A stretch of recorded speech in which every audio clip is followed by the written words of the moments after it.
All right, everybody. Welcome back to High Velocity Racing League. Glad to have you guys back with us here for another week here of racing. We got Texas Motor Speedway here, again, in the truck series, so should be an exciting race. Of course, I am joined by none other than the man, the myth, the legend himself, Mr. William Kern, in the booth with me again for this broadcast tonight.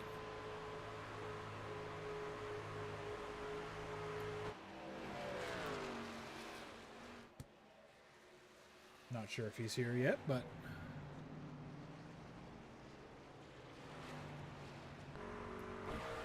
either way, I'm glad to be back here for another week's race.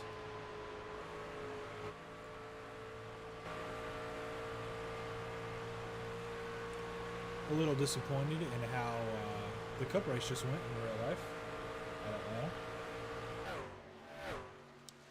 I think it's got to be said.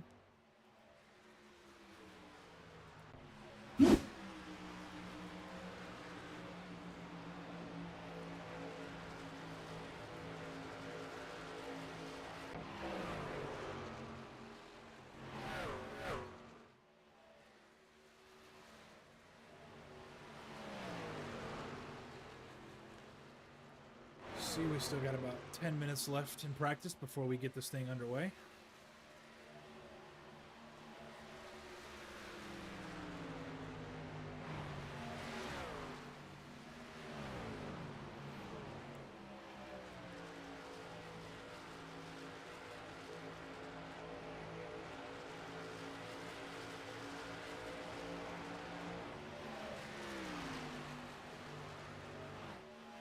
Mic check. There he is. Yeah, it does help if you turn the headphones on. Yeah, that usually is a pretty important.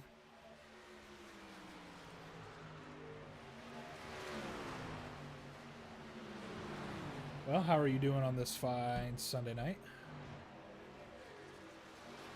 We're going through this list here. Gotcha. The IPL list, I assume, would be what Yeah, IPL and then a bunch of drive-throughs and EOLs tonight. Gotcha, so it's going to be another fun week for you is what it sounds like,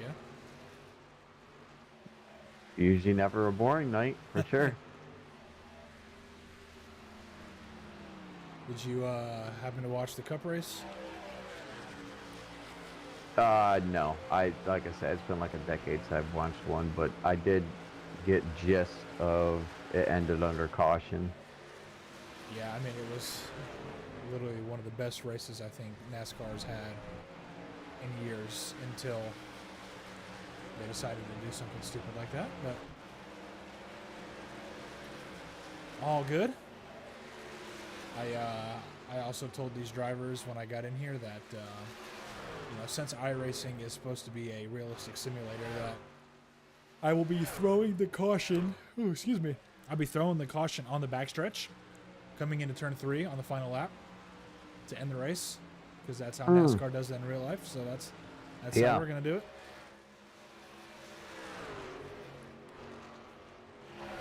That's funny. Some pretty decent times up there on the board, though. Yeah, Texas, man. I actually wish I could jump in one of these trucks right now and go with them.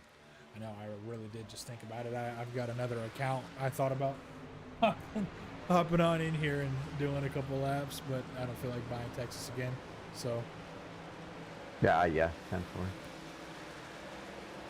Justin Nava, though, top of the board in practice so far.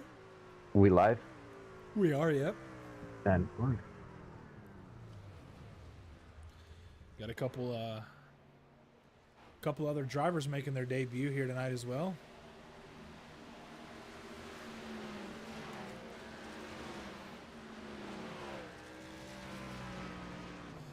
Eugene Hawk, as well as in for his second week.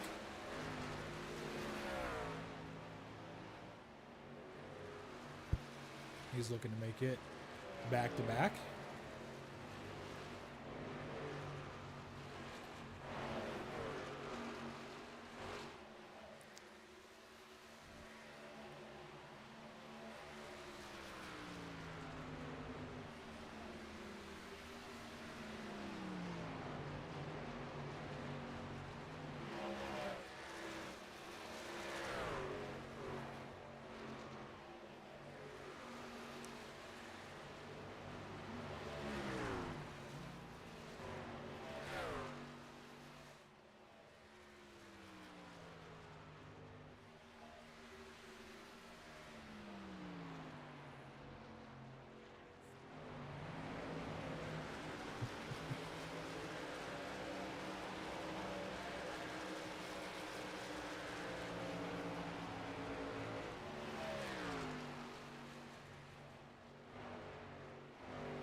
Got some pretty good looking schemes out there tonight too. It looks like they look so much different under lights, man. I've always liked the way that some of these schemes shine on the lights. Yeah, I don't know that we've. I don't know if have we had a lot of. I don't know that we've had a lot of night races in this series so far. I know we've had a I don't. couple. Yeah, I don't think we have. I think our last one was Gateway, and I wouldn't say that that track is the most lit, like a Texas or anything else. So,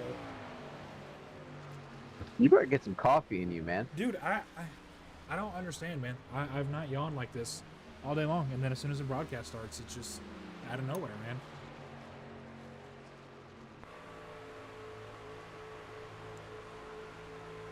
It's crazy.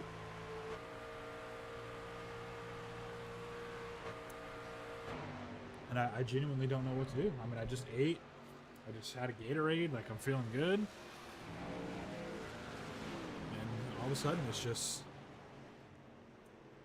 my brain wants to keep yawning, dude. I don't know.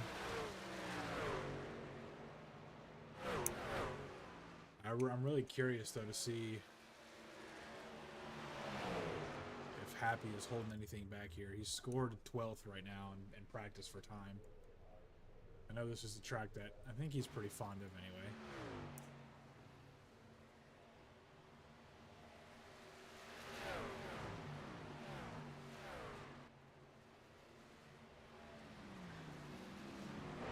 I think he had something similar like that last week as well at Indy.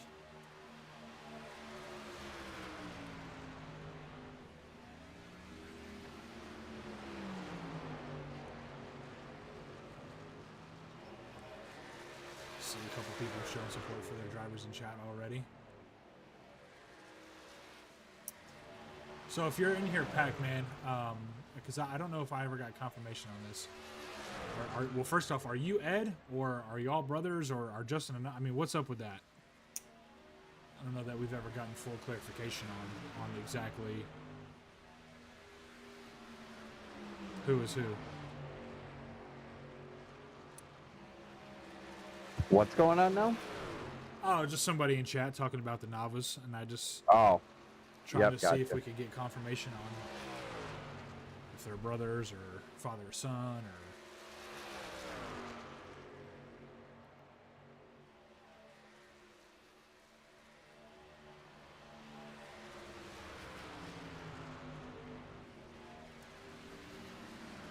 Okay, I got you. Do you know if Justin and Ed are brothers, or what the relation is between those two?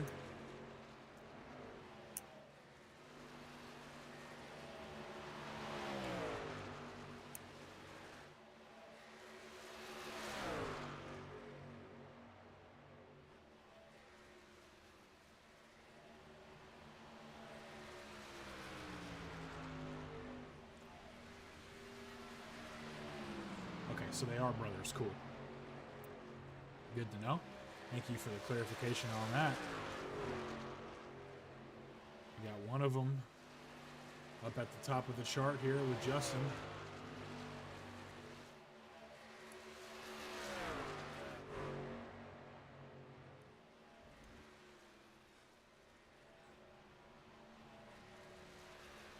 Yeah, we're down to last minute here of practice, and we'll be jumping into qualifying. And like I said, I'm curious. John right now again scored in 12th on track right now, but I wonder if that's maybe a little bit by design or... Just a heads up, fuel is between 30 and 31. Gotcha.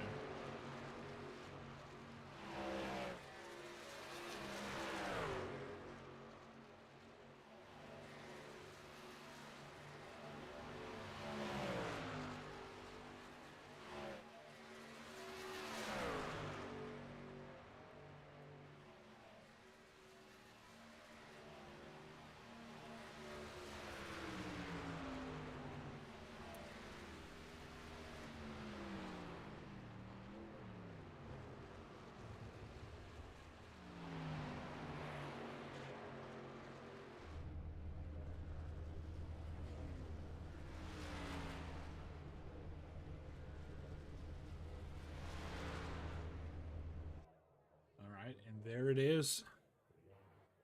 The official practice is over with. These guys are going to be jumping into qualifying here shortly in the next couple of seconds.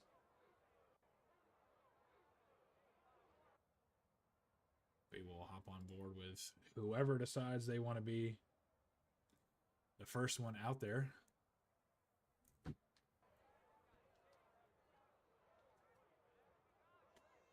looks like Eugene says he's not wasting any time.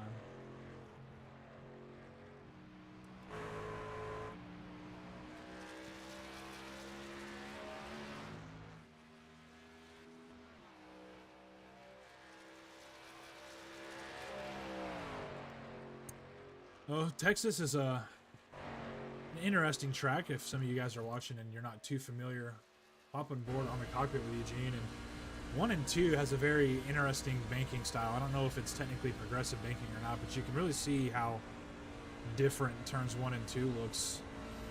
You kind of get an eye on it here now, and then look at him as he goes into 3 and 4 after the backstretch. It looks a little bit more like a traditional oval. So this track drives extremely different on either ends of the track, and that makes it a little bit more complicated than maybe some of the other circuits that we'll go to. And the good thing about Texas is I think it is, for the most part, you know, multi-groove to a good, good extent. But the biggest thing here, is going to be managing that right front tire, especially here in 1 and 2. It's very easy to burn that right front up here in Texas.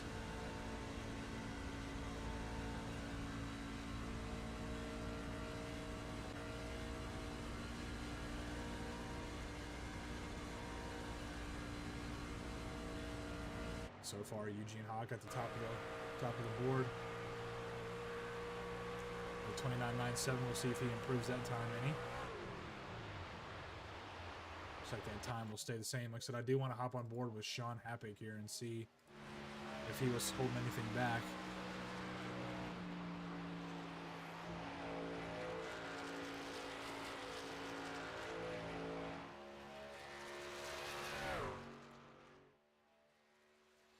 Right now, he scored in 6th place spot. Looking to make his final lap. Hawk, isn't that the one that won last week? That's correct. Yeah, he's pretty quick. Let's see if Happy improves his time. Happy to P2 on the board. So he was holding something a little bit back, but now we'll hop on board with Justin Nava. Our 2nd place finisher from last week, improving his spot 29 spots from where he started.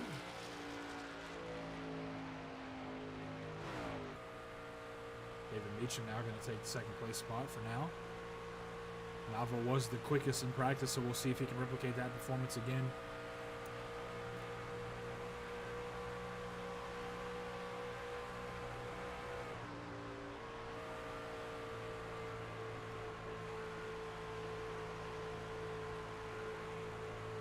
And just sets his banker lap, puts him in P8 right now. It looks like this is going to be a 2nd lap qualifying, as is our most tracks. Hugging the bottom really well in 3 and 4. Let's see if we can get a good exit. 29.97, the time to beat. He does improve his position to 5th, but not quite enough. Brandon Dayhoff, I think he might be making his debut, if I'm not mistaken. He scores himself in P4 right now. KT just comes across the line, jumps his way up to 9th. We'll hop on board with Michael Cole now.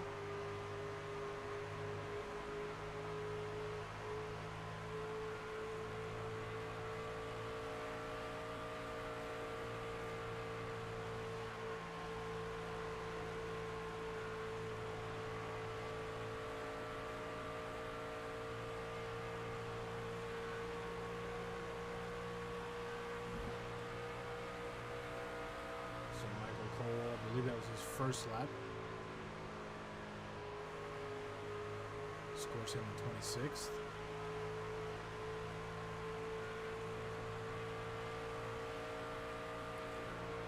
Justin Bloodworth moves himself up to 12th.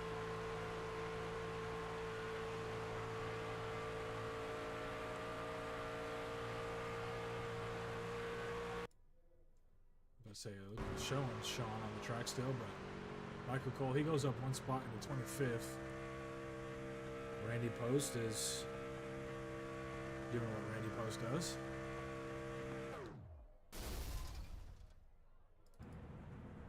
Yeah, so Dustin Bloodworth makes his way up into top 12. It looks like we are done with qualifying. We're going to hop in, give these guys a quick driver's meeting. Couple penalties and a couple things to go over. So we will go ahead and get that done. And Yeah, while you're doing lineup too, once I get done and you're all set, I'll get them started. Okay. That'll work. I'll do the lineup, and then when you're done with your thing, just go ahead and send them. Okay. All right, so we'll wait for one of these drivers to get on grid so I can have somebody to look at here.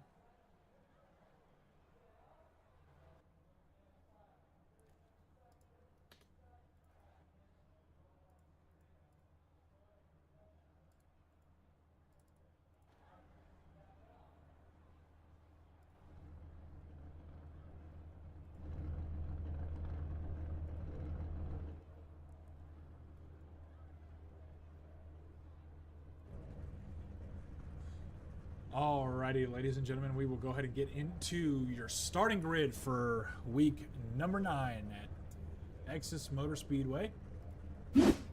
First and foremost, though, we'll go over a quick breakdown. We got 117 laps tonight.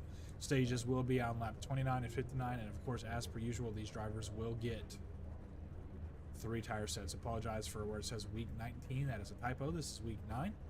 Let's go ahead and get into our starting grid here for tonight. Starting on your pole position, the number 40 of Eugene Hawk, looking to carry that momentum from last week, able to win in his debut race at Indy, looking to replicate that same performance here at Texas Motor Speedway. Starting in P number 2, we've got the number 13 of David Meacham, supporting that Las Vegas Inferno Craftsman Toyota Tundra on P2 on the outside. P3, we've got Sean Happick here, local native to Texas, looking to see what he can do at his home track here this evening. He's on a very upward trend, and he is the points leader so far in the season, so he's doing one hell of a job, having a really good season thus far. Starting on his outside, as mentioned earlier, I believe we've got a debut in Brandon Dayhoff, the number 51 Chevy Silverado.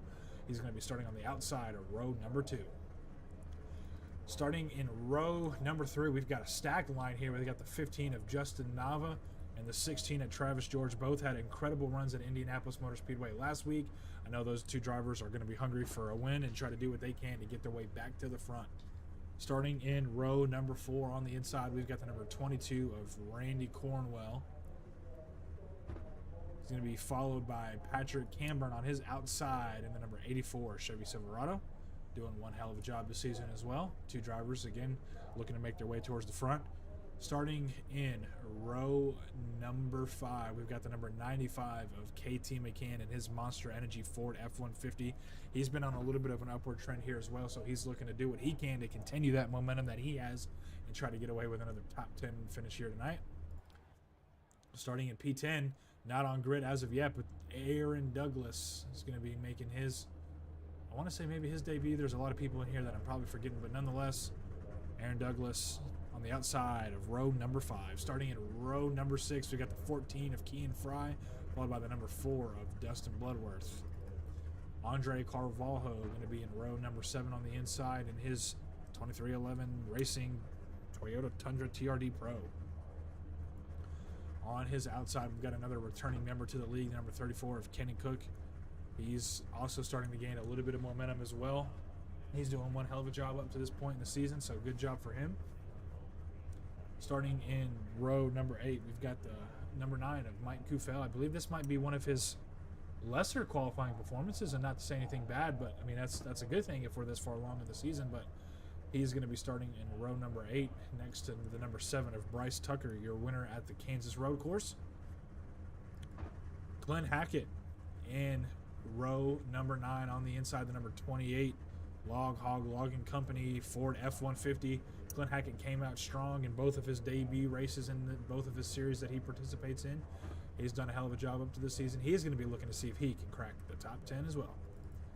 Starting on the outside of row number 9, we've got the 53 of Chris Weiniger, K&W Motorsports teammate to Mike Kufel, just a few positions ahead of him.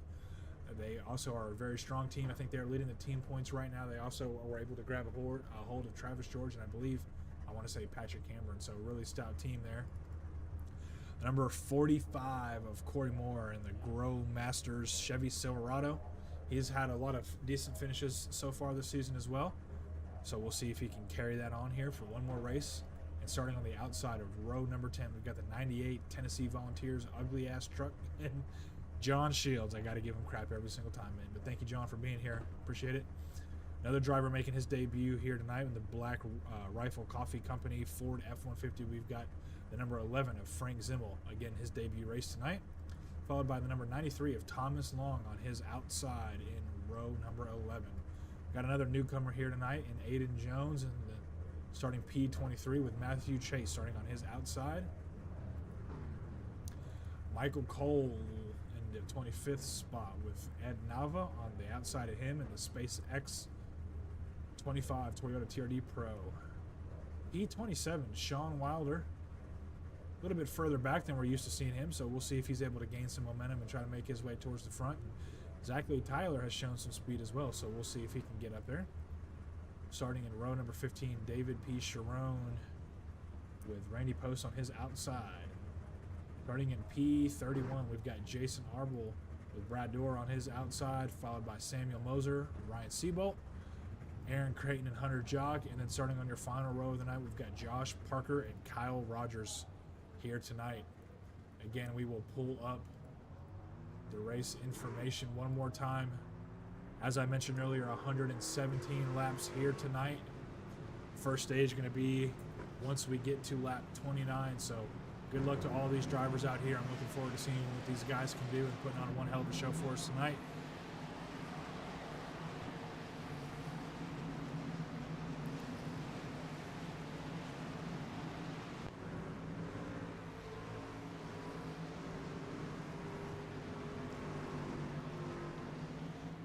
So we're about to see it now. Pate's car going to be making the hard left turn down pit road, and it does. This first restart going to be on green, so we'll see what these drivers can do. Eugene Hawk edging out just a little bit. David Meacham falling close in tow. Green flag at Texas Motor Speedway. Round number 9 here in the High Velocity Racing League Truck Series. David Meacham actually gets the better of the start on the outside row. We'll see if he clears him into turn 1 here. See Sean Happett close behind the number 40 of Eugene. Bottom line showing to be stronger for the restart. Sean Happett going to be looking to make a dive on the inside of David Meacham. Going to try to clear him. Caution is out already. We see one truck around. Big junk on lap number 1. We've got several cars involved.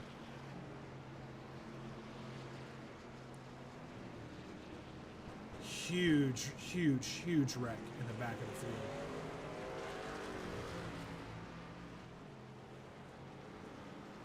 Try to hop on board and see where this thing starts.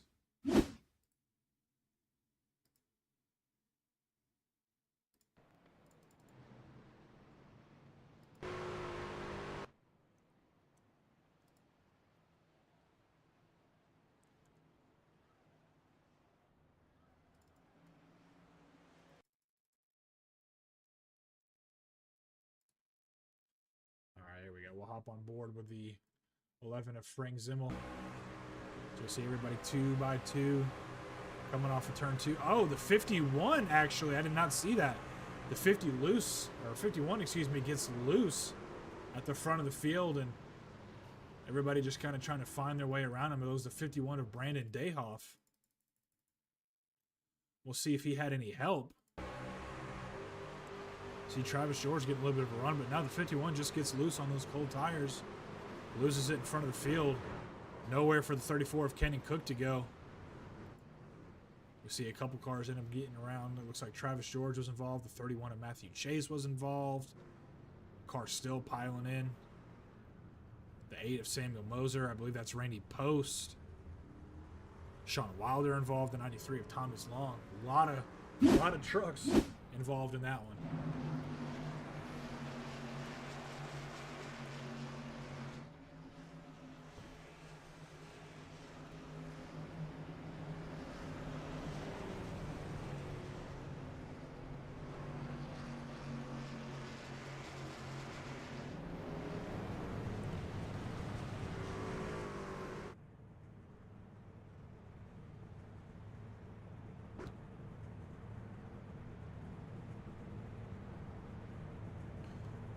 Well, that is one way to start our race here at Texas Motor Speedway.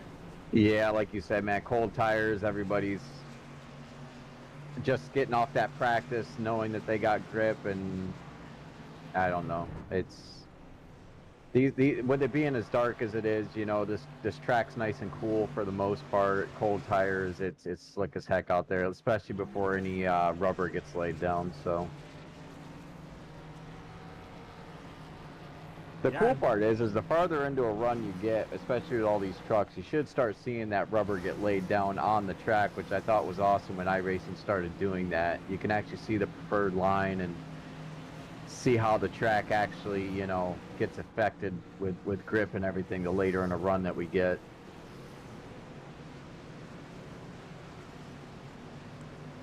yeah, I was surprised to see. I mean, that whole thing kind of started up front. I believe it was kind of like the third or fourth row, the 51 there. But all in all, we'll see if these drivers kind of learn their lesson there from that quick restart.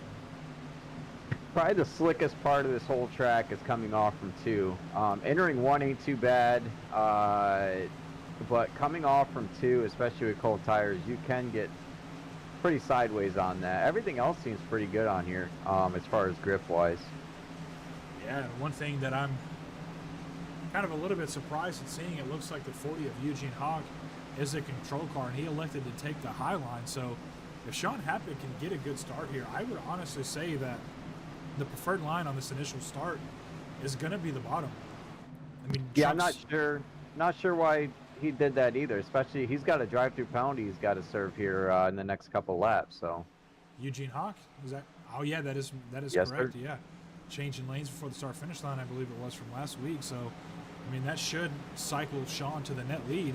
But you know, with these trucks not being up to speed by the time they get into 1 and 2, I would honestly think that Sean would have the advantage here, being on the bottom. But it's going to be up to the restart, and gets a pretty good one. I mean, Eugene able to get the edge over on him, but Sean not too far behind in tow.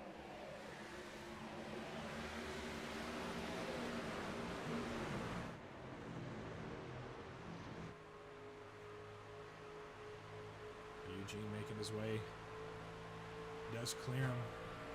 Hop on board with Sean, because again, Eugene should be having to come down pit road for that penalty. There you go, you see him dive off. Everybody looking to get around him cleanly. A couple cars coming in.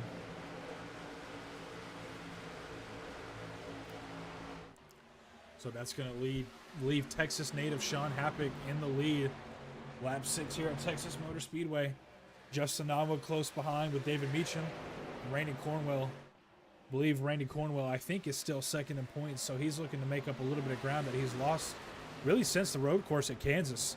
Sean able to make a big surge there with the performance he had at the road course, and Sean's taking the point lead, and he's looking to not have to look back.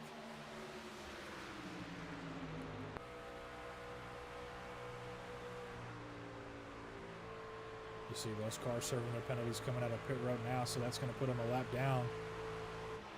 Yeah, but now it's just a race for these guys, which if Hawk, you know, he got pole and he's really quick and everything, but it's going to be a race of whoever's the first to lap down to get that lucky dog. But you got to understand that Sean also, he's probably going to be putting other cars a lap down pretty quick. Yeah, for sure. And I mean, we do have the stage coming up here in about 20 laps or so. That'll help some of these guys. You know, they'll have to probably take the wave around. But some of these guys, you know, it's early on in the race. Most of these guys will get their laps back before this thing is all said and done. But Sean doing a great job holding off Justin Nava right now. KT McCann passing the 13 car here.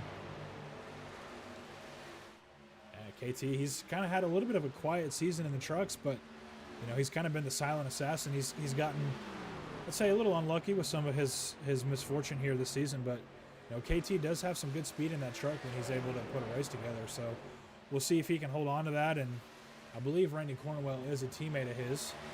So those two. Yeah. KT also got a little bite of that accident, that first caution there too. I overheard on the radio he got a 4X from it, so he must have bit off a little bit of that. Yeah, but so far it doesn't look like it's slowing him down too much as he's holding down the fourth place spot.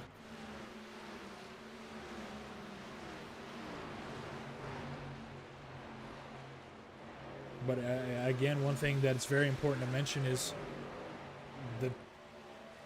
the ability to manage your tires over the course of this run, right? I mean, we'll hop on board with some of these guys from their point of view and just see how different turns 1 and 2 are from 3 and 4. And again, that progressive wide banking in 1 and 2, there's really not a whole lot for the truck to lean on. So you really have to make sure you're doing a good job of keeping that heat off the right front over the course of this run. I mean, it'll obviously affect them a little bit in these stages, but we'll really be able to tell who's able to do it when we come to the third and final stage of the night. Yeah, so 3 and 4, you can almost go full throttle. I think you just barely late in a run have to just barely, you know, burp the throttle a little bit to get to the bottom. But for 3/4 of the run, tire run, you could pretty much full throttle it in 3 and 4. But 1 and 2, the preferred line is having your left side tires right on that white line if you can. Yeah, use that paint to set the truck in and get a little bit of extra rotation in the corner. And yeah, that's the thing about 3 and 4. I would kind of compare it to a track like Las Vegas, right, where it is possible to go full throttle, but do you really want to go full throttle over the course of the whole run? I mean, we've had a couple tracks now on our schedule where it's not always about the tire wear in these trucks. It's more so about the heat that you get, and you can really heat those tires up quick going full throttle. Yeah. So Yeah, you can. Yep, exactly. It's a tough call. Like, if I was Nava, I wouldn't be going full throttle. I'd be using Sean's, draft, or anybody even behind them. Just using the draft to let off the throttle some, save some tires. Being out front and leading laps it's fantastic. It's a great feeling. You get that clean air and everything else. But believe it or not, you can run through some tires a lot quicker out front than what you can, second place back. yeah, absolutely. And it's all about how you manage the lead as well. I mean, some guys, they get the lead and they do a really good job of holding on to it. But some guys, it's very easy to get the lead and kind of feel the pressure of the cars behind you and start to push the truck harder than you need to. And, Sean is a guy who has, really put a lot of stock in his ability to save tires and just keep the truck clean. And I don't think Sean's going to have too much of an issue on the tire wear front. It's just going to be a matter of if he's going to be able to maintain the speed over the course of these runs. But I see a little bit of lap traffic ahead. I don't know if these trucks will necessarily get to him before the end of the stage, but that might make things a little bit more interesting as well. Yeah, that's exactly what I was thinking too. These guys, like the 40 truck and all, a couple others, they're racing for the first car lap down to get that lucky dog, but I don't know. Sean's knocking on the back door of I think it's the 98 here and the 93, so that's going to put a couple more cars a lap down, and 40's way back in traffic right now too, so.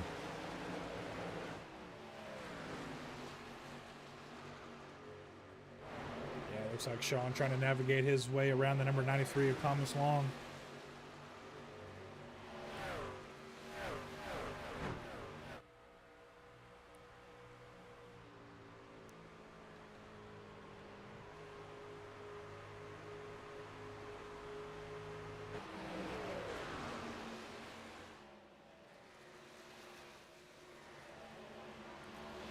Almost 3 wide there into turn 3. Randy Cornwell trying to navigate his way around. Oh, KT almost got in the back of 67. He really had to check up hard, and he ends up losing a position to Meacham.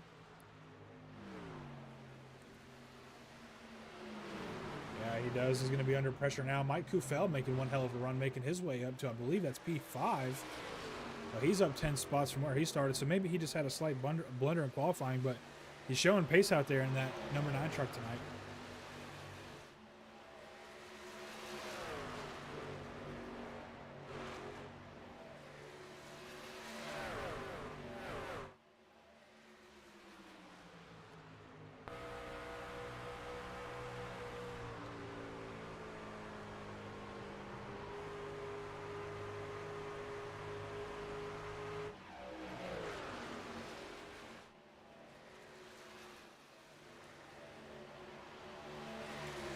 Justin Alva putting a little bit of pressure on the 52 of Sean Happick.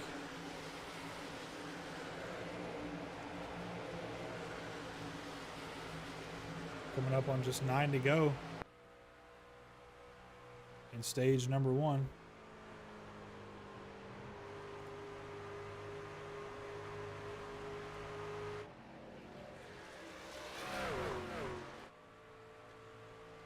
Also want to give a shout out. We got Mr. Ray Hanneman joining us in the booth for this broadcast tonight. Hello, hello. Welcome in, man. What's up, champ? This has been cautions out. Yes, it is. I'm not sure what exactly it's out for. Oh, the 7 and the 4. They're backwards coming out of turn 4. That's Bryce Tucker and Dustin Bloodworth.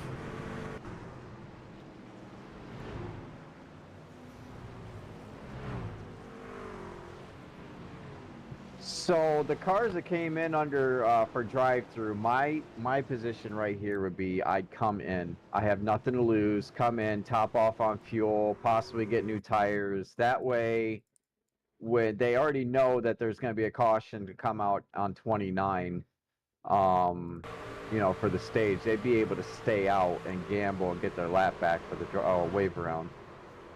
Yeah, and looking at that last incident there, we'll have to rewind it a little bit more. But yeah, it looks like Bryce Tucker just gets a run on Dustin Bloodworth off at 2. Goes a little bit low, and he kind of compromised his entry into 3 and dove it low and just got to the left for a quarter of Dustin and sent them 2 up the track. And the 19 of Andre Carvalho was collected. It looks like the 60 of Brad Dora as well. So another multi-car incident here at Texas, and we're going to have a little shootout here, though, to the end of the stage, that's for sure.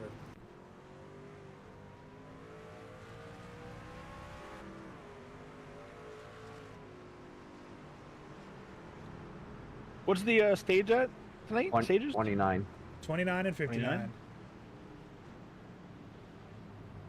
Yeah, Texas is a really fun track, so definitely gonna get racy here for the next little bit.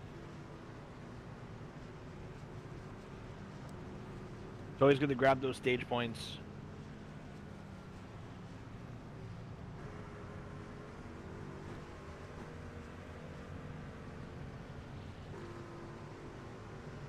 Yeah, stage points ever so important here.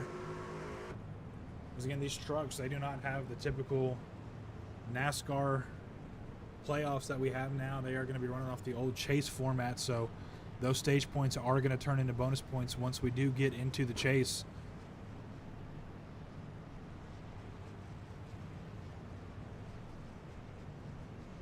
A lot of nice looking trucks out there today too. A lot of clean ones still. So you know the draft will be everything going on that back stretch heading into turn 3. Very two different opposite ends of this track for turns. And that's what I think about Texas. It just brings out the most racecraft out there. Yeah, it's all really about just kind of putting your truck in the best position possible. Especially, as you mentioned, and we kind of talked about it a few times tonight, in turns 1 and 2, again with the progressive banking, it's really easy to chew up tires, and we even seen a couple people getting loose. So how will these trucks be able to maintain their trucks over the course of this long race? And again, now we're going to be coming to just 4 to go when we cross the start-finish line to the end of the stage. Guys are going to be looking to take every ounce of track that they can get and try to get those ever so important stage points.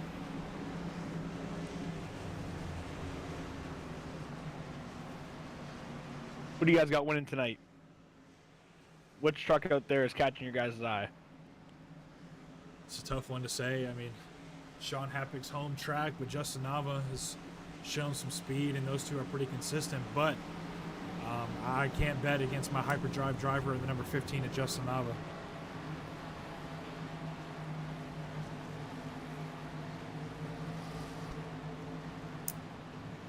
Well, they're coming around turn 3 right now.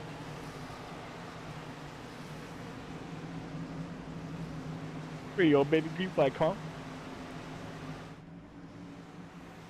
Pace car makes the aggressive left turn down pit road. Sean Happick looking to get a good start here.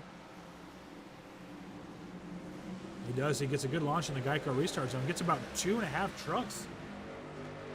Yeah, Nava was laying back pretty good. Yellow.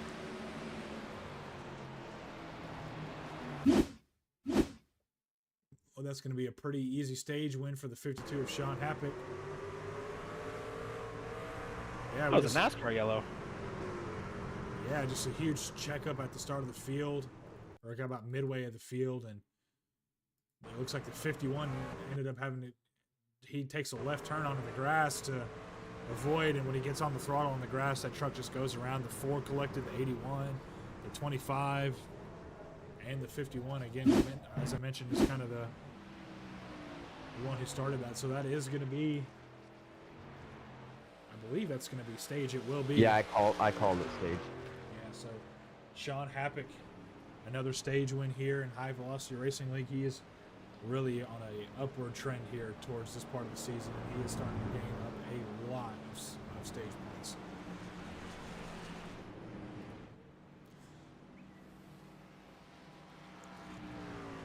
That Toyota Tundra, though, I mean, maybe he's got some NOS in that race truck.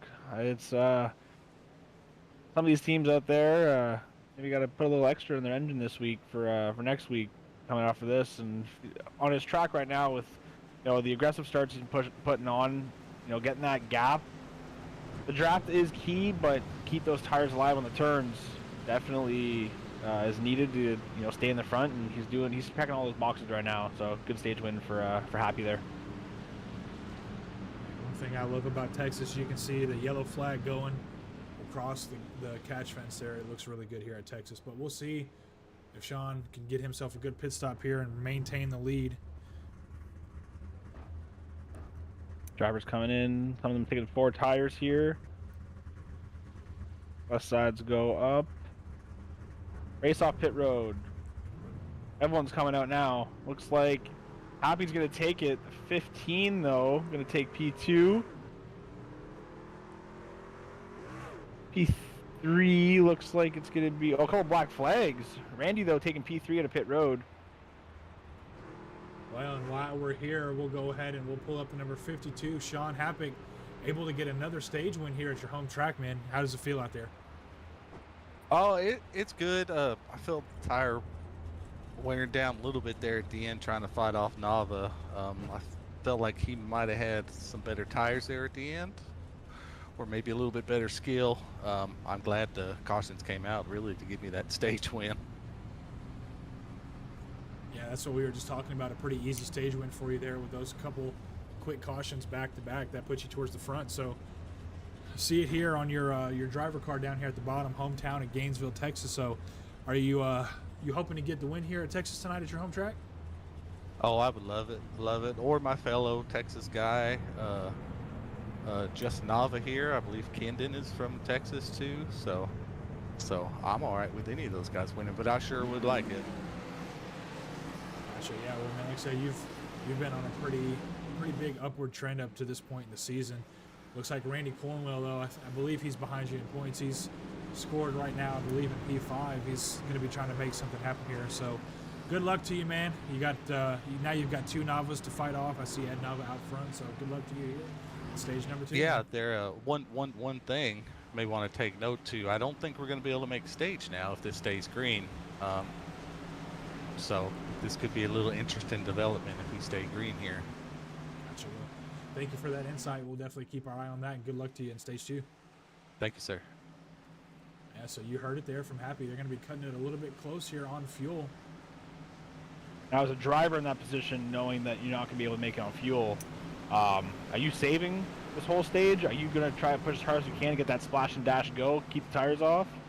Oh, delayed green, though. Well, that's definitely going to help. But if I'm in the shoes of these guys, just based off of the trends that we've had here in the truck series, I'm pushing hard.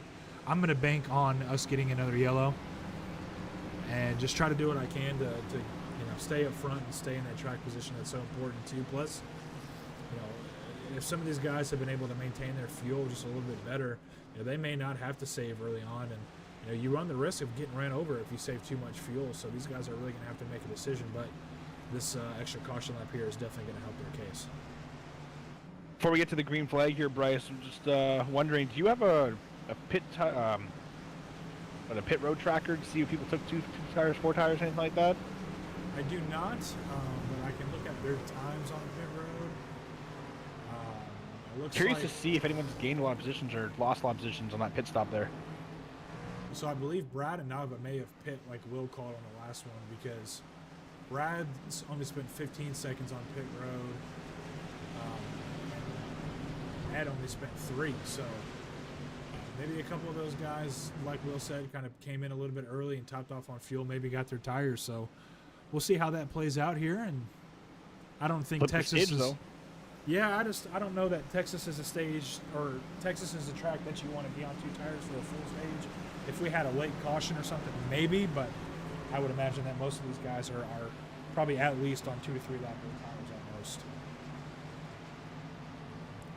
Oh, so drivers come just out of turn 3 now, helping to turn 4. Pace cars are going to turn that hard left, and we're going to go green one more time.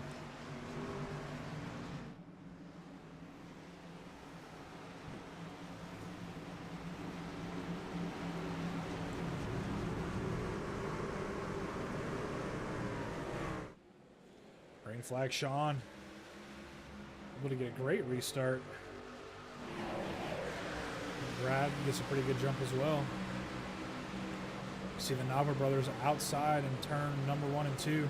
Nava's going to be diving low. Cornwell looking to make a surge on Sean Happick. It looks like even though they only spent a couple laps, Brad Doerr's tires are probably a little bit worse for wear than he thought, but they're going to be 3 wide going into turn 3. Sean going to be on the high line. Randy Cornwell looking to clear him, and he does. Brad gets a little loose off the exit of 4. Kind of clears himself over the nose of Justin Nava. KT now looking on the inside of Sean Happick. Man, it's crazy the racing going on right now from first all the way back to the end of the pack. We have people diving off into the grass, you know, spreading out throughout the turns and getting really tight and close side drafting on that back straightaway. Good job on these drivers to keep it clean right now. We see David Meacham make a huge surge on the back of the bumper of the 52.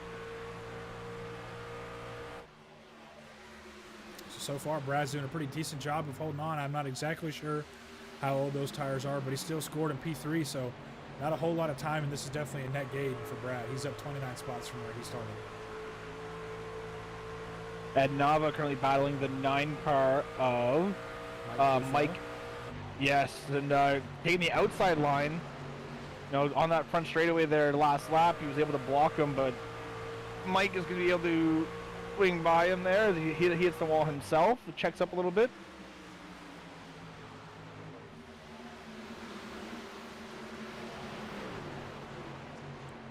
I see Ed a little bit out of the groove. He's kind of taking a higher line in 1 and 2. It's going to hurt his tires over the course of the long run, but Randy Post looking to make a surge up as well. He was involved in that first incident we had on lap 1. He's up to P12.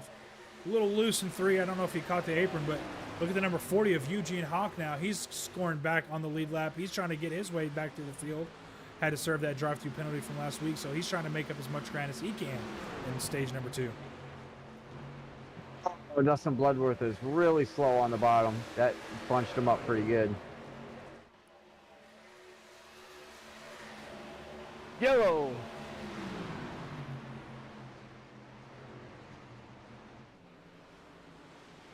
Yellow flag on the air once again. I'm not exactly sure what it was for. Debris. Possibly the number 11 of Frank Zimmel. He's towed back to pit road. If I'm Sounds not like, mistaken. yeah, it sounds like 93 was involved.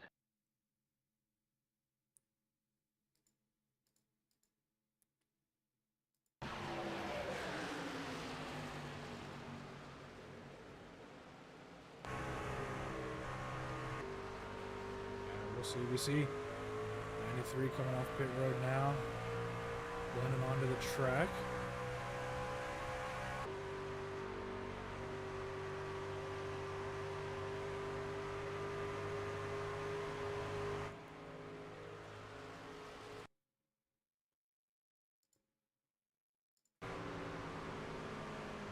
Oh, yep, that's it. 93 goes into turn number 1 and just gets loose, and he gets caught out by the ever so common overcorrect, and he goes firewall deep into the outside wall, and that's, if he doesn't have a fast repair, that is definitely going to be a night ender for him. Very unfortunate for the driver of the 93 truck tonight. Meanwhile, though, think about it. Last couple cautions have been mostly near the back of the pack, you know. A lot of the... Wow, that was really Canadian. Very sorry about that. But a lot of the drivers in the front, mid-pack, you know, with the tight racing going on, they're able to keep it controlled, keep it straight. We had a couple not issues, but a couple drivers dipping their tires below that white line. And then one of the last, as I was watching it, I think it was Patrick Comburn in the 84. He touched that that white line at the bottom of the track as well and got a little sideways and able to keep it there in that run. So a lot of drivers are able to maintain it, but if it gets a little too far right, you're going right to the outside wall, and that's 9 under for sure. Yeah, very easy to do so.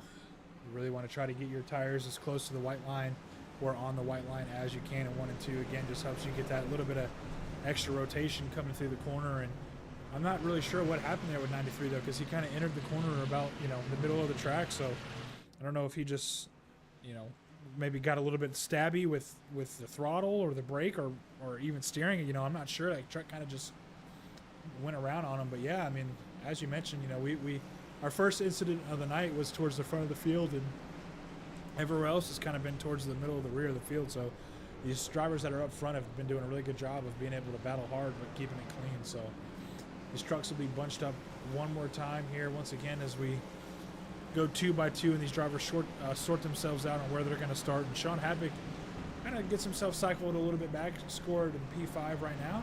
Randy Cornwell is going to be your control car. He elects to take the outside line, so we'll see if Justin Nava can get a good restart. But one thing I know for sure, you got the 22 and the 95 that are teammates. I'm sure they're going to be timing this restart.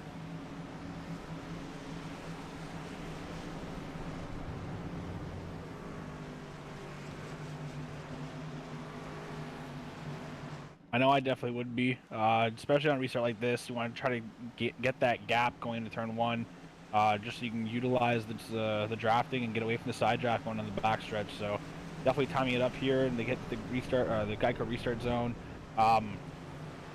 Personally, especially the next gens here, I'm hugging that white line. So if I'm starting on the top with my teammate, hopping down there, we're going as far fast and as far left as possible to get close to that line. And so definitely see a little bit of movement going on here in the front in the next couple seconds here.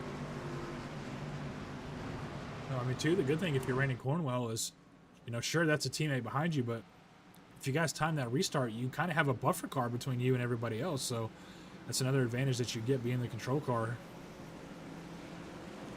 Yeah, and that was We're going green flag racing. definitely a time to restart, but Cornwell's still able to get a really good jump on the field. Nava touches the grass a little bit with the left side as that gets him a little loose going into 1. Sean Hadwick, David Meacham 2 wide now. Everybody trying to fan out. In the back. Yeah, we got trucks everywhere right now down the backstretch. 3 wide, 2 rows deep.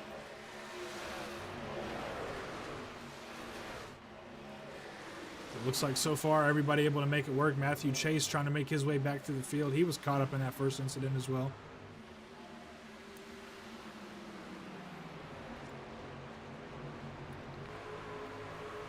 Everywhere I look on the track right now, everyone is just battling it out. Lovely to see as they go 3 wide in the backstretch one more time. Oh yeah, don't you know? Mike Kufel able to clear. That was a little Swedish, not Canadian. That's all I'm saying.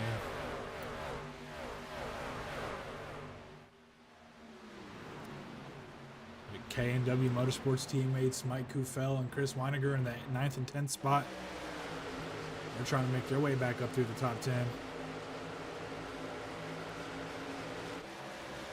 I've been on board here with Mike Kufel for a little bit and just watching him drive this truck right now, and you know, he's got a really good line going through 3 and 4, and you know, able to suck up close to Weiniger right in his draft, and then lay off a little bit in 1 and 2 just to make sure he doesn't burn up his tires here. It's been a very good line and definitely doing a lot of tire saving for the stage. Yeah, we see Kenny Cook under a little bit of pressure from the 7 of Bryce Tucker. But teammates still holding true up front right now. Randy Cornwell and KT McCann still scoring 1 and 2. But Sean Hadwick now looking to make the move on the number 60 of Brad Dorr. He's trying to claim that spot back to P4. Look who's lurking behind Meacham here, though. Yeah, Eugene Hawk already made his way back through the field from a lap down on that drive-through penalty. So if we get another yellow, or at least at the end of the stage here, he's going to be looking to get his name back in contention. And I know we had those 2 quick yellows, so I don't know if fuel is going to be an issue here still, but that's definitely something to keep an eye on.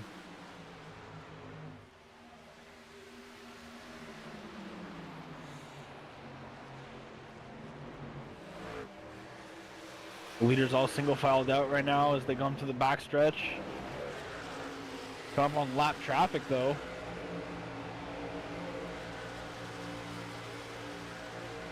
Yeah, and it looks like, honestly, KT might be a little bit better than Cornwell at this point. We'll see if this plays out. Meacham getting a little loose off of 4, almost hitting that lap car. Very close, able to keep it down though, as he's battling the 60 of Brad Dewar.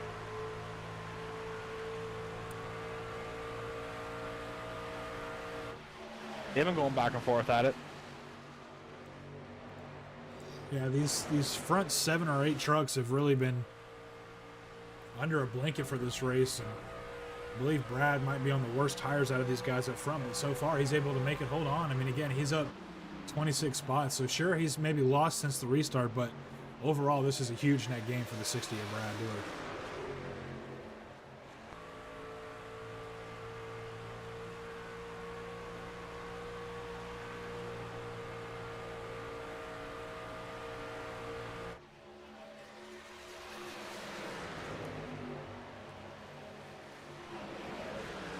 Who are some of the highest movers tonight in this race currently?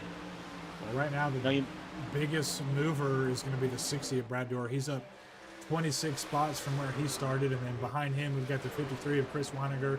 He's up 10 spots. The 99 of Sean Wilder is up 17 spots. So we've got a couple big movers. We also have a big loser, if you will. I hate to say that word, but Brandon Dayhoff, he was the cause of that first caution.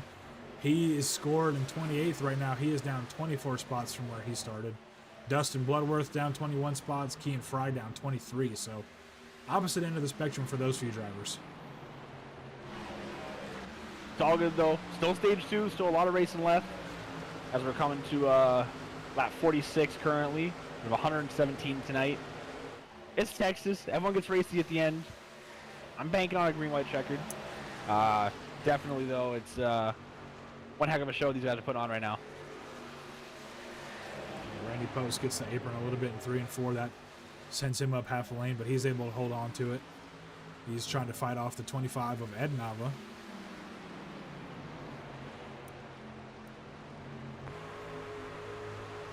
Post gets the apron again.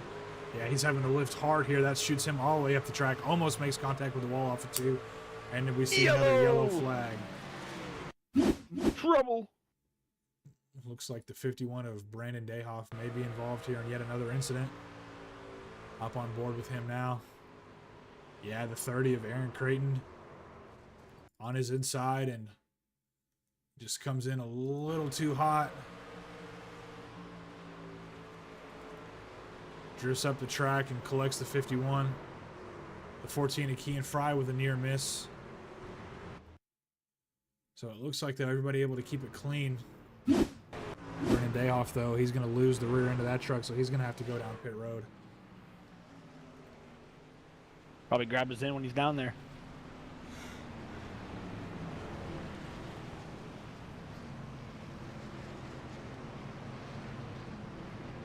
Good marketing.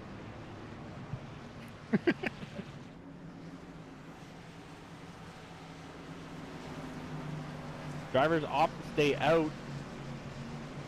They might have enough fuel now. Yeah, with those few cautions that we had, I'm pretty convinced that these guys are going to be pretty solid on being able to make their way around.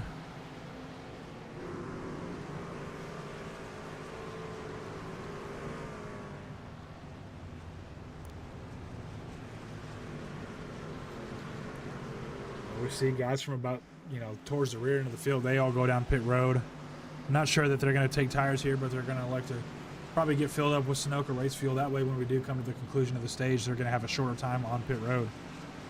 Not going to be having to wait on fuel.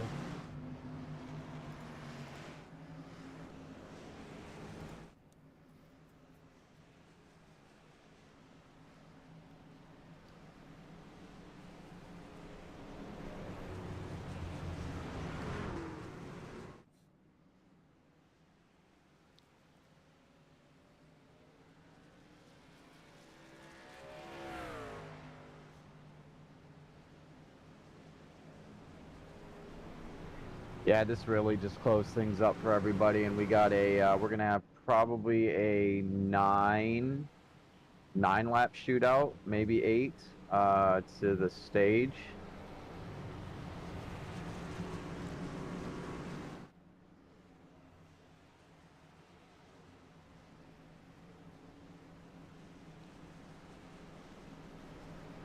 Yeah, these drivers are definitely going to feel that the stage is coming to an end quick. These guys up front have been battling hard. Yeah, and we've got the 2 teammates that are going to be controlling the front row. Yeah, lights are off on the pace car, so we are 1 to green. Bryce, I know you've been here for a while and whatnot, and I did have a question for you. As you know, you're the most all-time truck wins in High Velocity Racing League with 9, and current you're in 8th. But are you nervous about any of these drivers? You know, with how the season's going right now, there's been a lot of different winners so far this season. But you nervous for anybody possibly taking that at the end of the season? I wouldn't say so. I mean, I was fortunate with a lot of the wins that I got, but I also was racing in a field that had maybe about a third to half the trucks that are out there on track now. So there's a lot more parity this season with the amount of drivers that we have.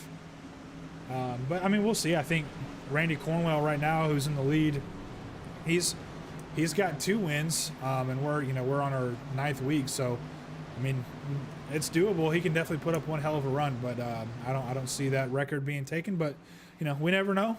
Maybe people didn't see that. I didn't see that record being set by me, so we'll see what happens. But I think I should at least be able to hold on to it for this season.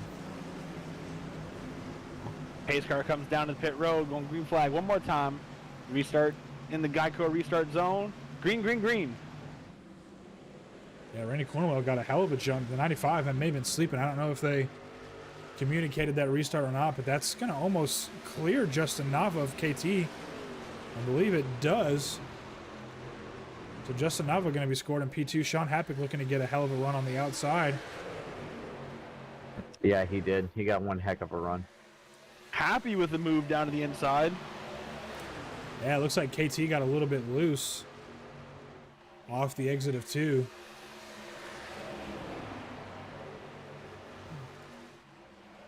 So Happy and KT still battling on the front stretch. We'll see if Sean can clear him here into turns 1 and 2. He gets the advantage. Oh, Sean Wilder up in the track. I knew that was coming. I watched it. I saw that. Very unfortunate for the 99 there and the 91 getting together. Yeah, we'll rewind it back just a little bit. Sean Wilder making his entry into the corner. Oh, wow. Yeah, that's not on anybody's fault right there.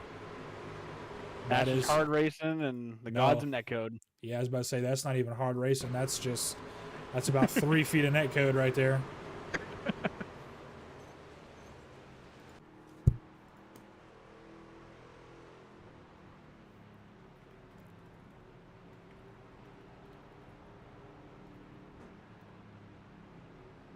Gotta love those nighttime races. I love the night races here at Texas. Again, you see the blinking yellow lights going across the catch fence here at Texas. I don't believe we get that anywhere else here at our circuit, so it's really really cool to see. Hey, but Texas doesn't have a cactus though. No, it does not. I think Texas and Phoenix are the best for spectators and for the drivers on the track to see those yellows. I think that's the best thing. But I think all the other trucks got to step up their game.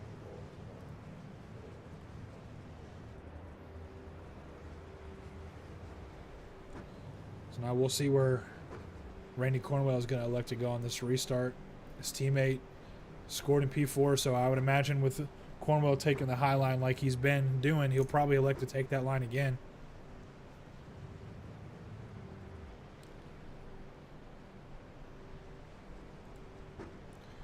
And it looks like we're going to have another little few lap dash here to our second stage. We'll see if it can stay green here. Just to confirm, its leader has lane choice, correct? That is correct. guy.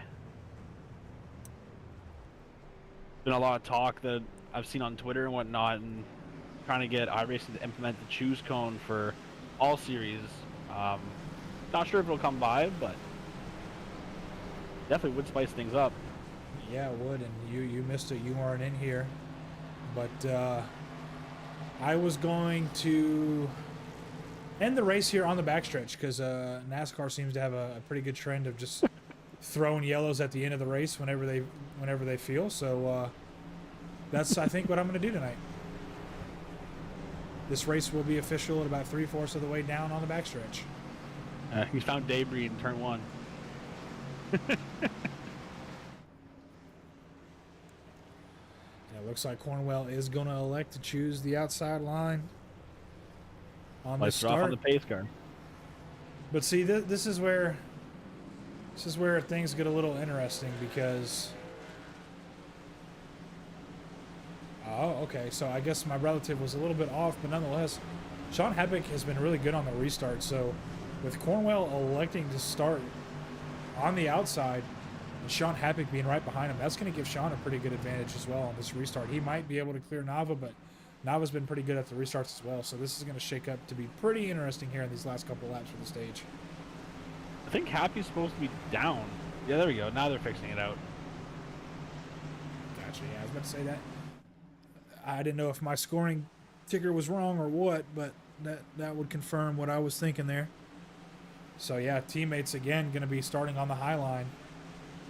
But KT hasn't been able to get as good of a restart as I would maybe think he would. I don't know if those two aren't working together on the start or if KT is just sleeping a little bit, but we'll see if he can get a good restart here. I know Sean and Justin are drivers that are pretty good at restarts, and David Meacham as well. And of course, we got the 40 of Eugene Hawk back up in the picture as well. So, I mean, honestly, this could be anybody's stage win here.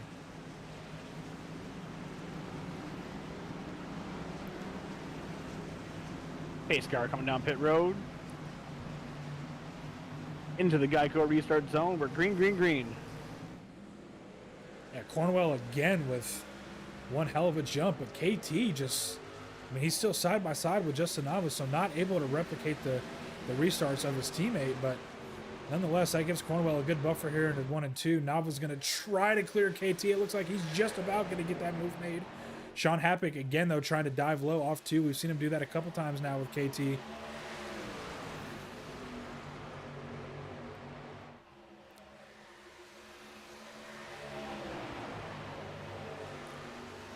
A lot of side drafting coming out of turn 4 there as Eugene Hawk trying to make a way out the outside. Now we're looking to try to make the move on Cornwell. Cornwell shuts the door in the middle of the corner. We'll see if Nava can maintain the run. It looks like you're both getting a little loose. Nava has the momentum going down the backstretch. We'll see if he'll elect to take it in 3. It doesn't. He's just going to sit close behind in tow. KT gets the apron a little bit. Nava with a little bit of a late entry. White flag coming out here in stage number 2. We'll see if Cornwell can hold on or if Justin Nava will be able to make his way around the 22 here.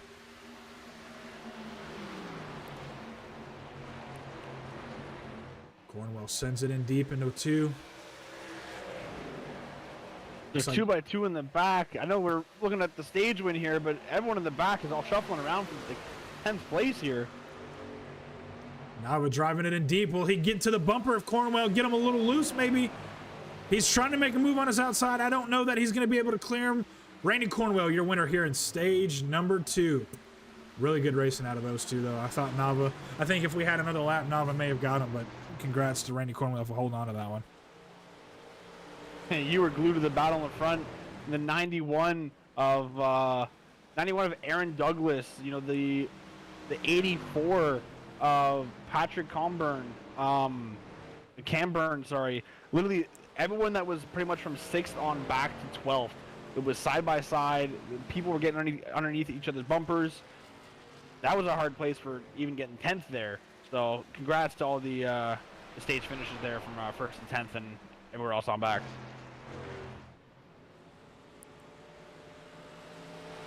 Those last 3 laps definitely were a highlight reel, that's for sure.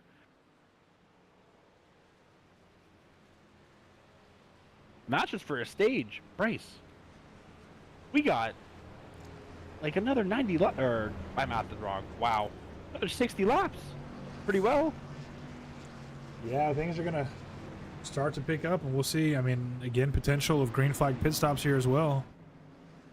I know that's been a pretty big deciding factor in some of these races over the course of the season. We'll see if that sentiment will hold true here again at Texas.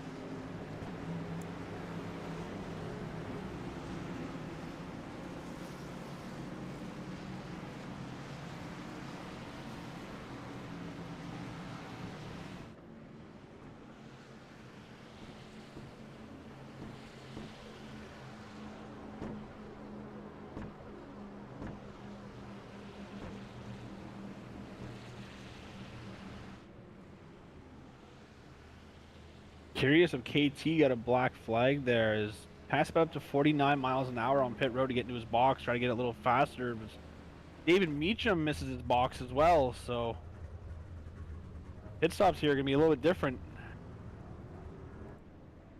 Your running order gonna change. Yeah, it looks like the top 4 or 5 stay the same, but everything else kind of cycles out a little bit differently from there.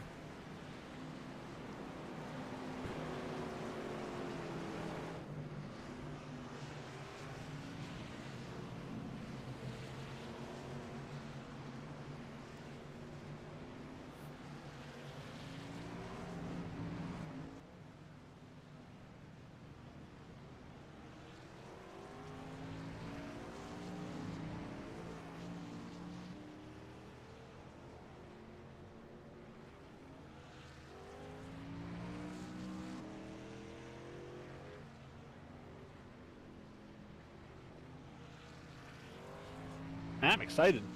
This is good. Clean, hard racing.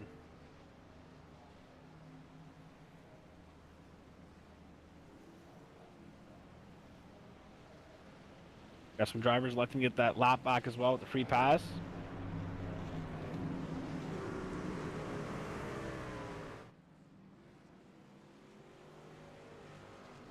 No, Aiden Jones didn't pit. He's actually scored in P2.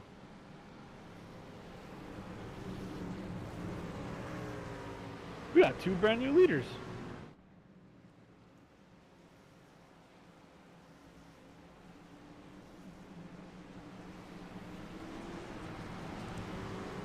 Yeah, things are starting to shake up now. It's going to get interesting in this final stage.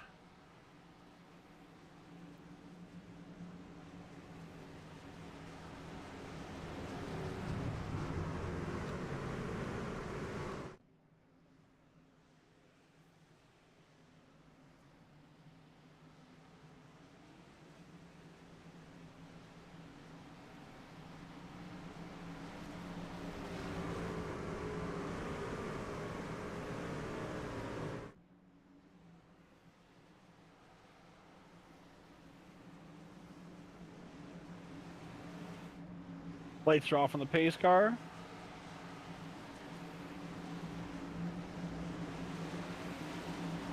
Gonna restart the final stage. Yeah, drivers for sure, too. Going to have to pit at least one more time in this race, so... And we'll see if we can hang on for green flag pit stops, but Randy Cornwell gets another good jump there on the inside line. Aiden Jones in the wall on that restart there. It's like he didn't have the best start as he spun his tires coming to the box. The 91 getting loose. Saves it. Still saving it. He's chasing that truck up the track. Big moment, but everybody able to maintain and keep it clean so far. Justin Nava gets out of the groove a little bit as well.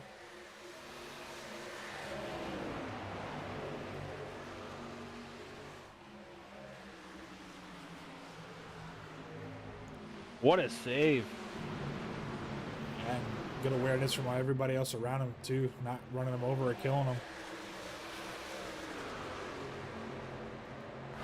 Just shows that, you know, practice makes perfect, right? Everyone's probably been practicing this track all week long, making sure they're ready for this race, and to do something like that, you're still able to fight another day.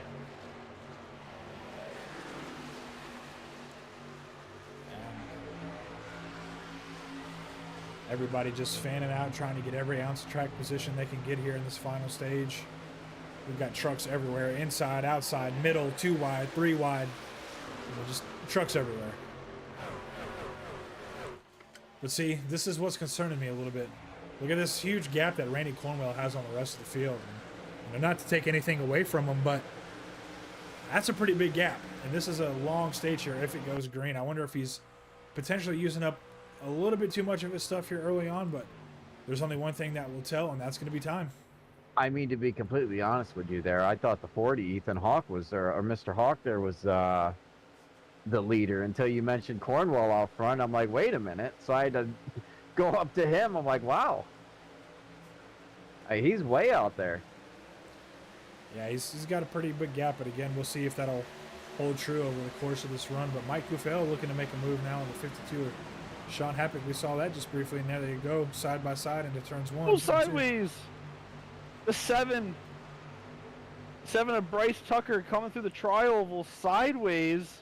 Able to save it, lock it down going into turn 1. Who's making the highlight reel? Someone's got to do it after this race. Definitely had a lot of interesting moments so far. The 5 of Aiden Jones, though, he's starting to drop like a rock. He's already down to 14th.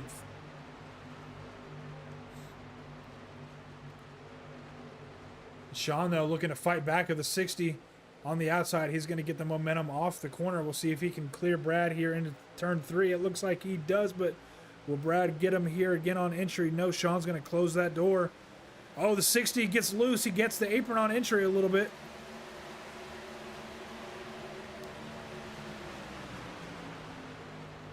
So Happy, he's not rolling over. He's fighting for his spot up there up front. But again, another driver I want to highlight, the number 9 of Mike Kuffel. He's up 11 spots from where he started. He's currently scored in P4. I know how hungry Mike is to get a win or even just a podium at this point, so we'll see if he can hang on to it. Again, if we stay green flag pit stops are going to be a very huge deciding factor in this race.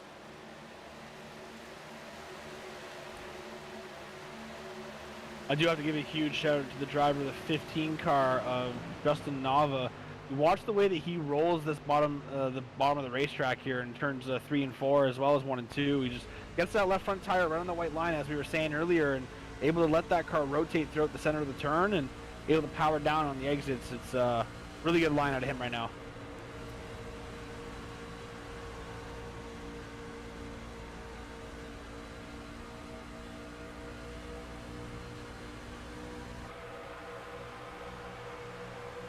Side-by-side battle right now for 7th.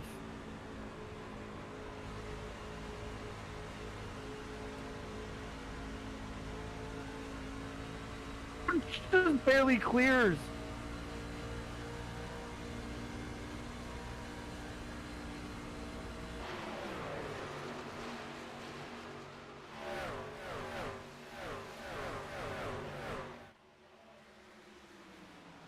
Yeah, there's just so much going on. Trucks everywhere. Everybody's battling for position. That gap from Randy Cornwell is starting to close down too, ever so slightly.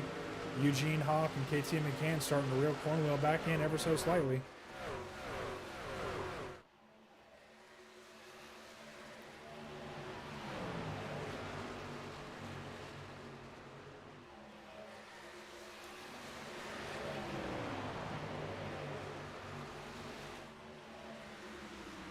There are so many battles going on the racetrack right now. You have the 13 and the 84 going at it. You have some of the leaders. I mean, they're all trying to get people loose so they can kind of slide underneath them. But I think the biggest battle right now is for 8th place between the 13 of David Meacham and the 84 of Patrick Camburn. As Meacham gets a little tight there on the center of the turns 3 and 4. It's a little up the track. They're able to keep it straight, though, as they go into turn 1 now. Yeah, Bryce Tucker looking to capitalize on that battle as well. He dives his nose in there.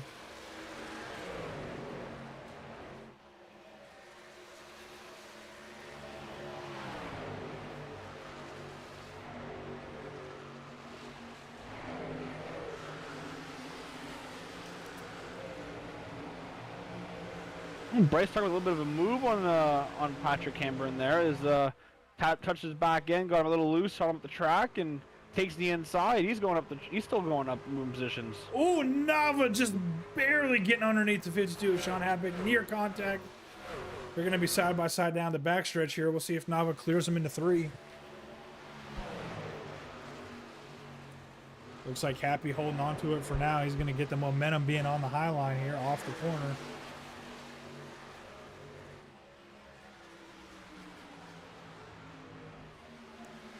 Nava, though, actually able to clear. Almost. These two still side by side racing hard. Definitely a battle. This is a battle for 5th.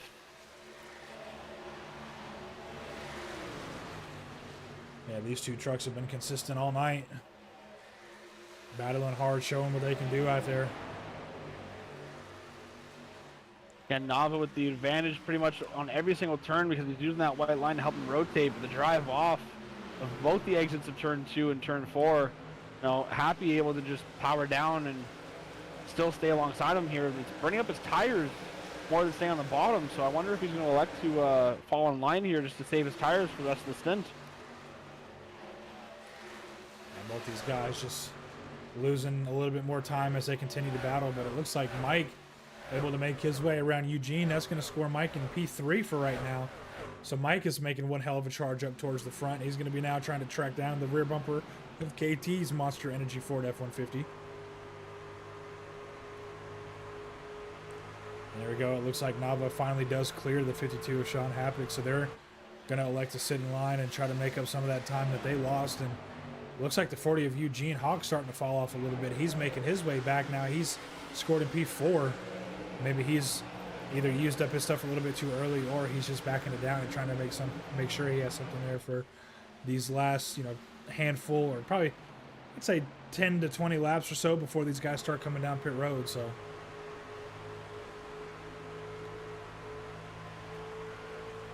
in a position like this too, I'm definitely taking 4 tires and taking full fuel. I want to make sure that my truck is heavy and able to grip that track.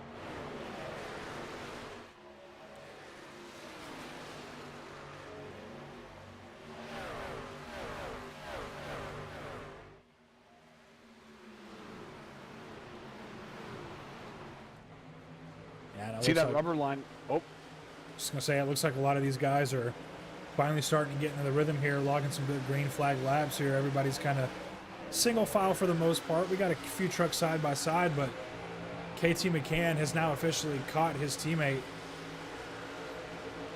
I just wanted to say, look at the entries of turn 1 and turn 3 there, as you see the rubber line starting to build up, and some of the drivers electing to stay a little higher in the entry of turns and then going down to the white line just to keep their truck more planted, more stable, as the rubber lines gets a little slick in conditions like this. So outside line definitely coming in now. As you can see it gonna be good here in the last little bit of this race.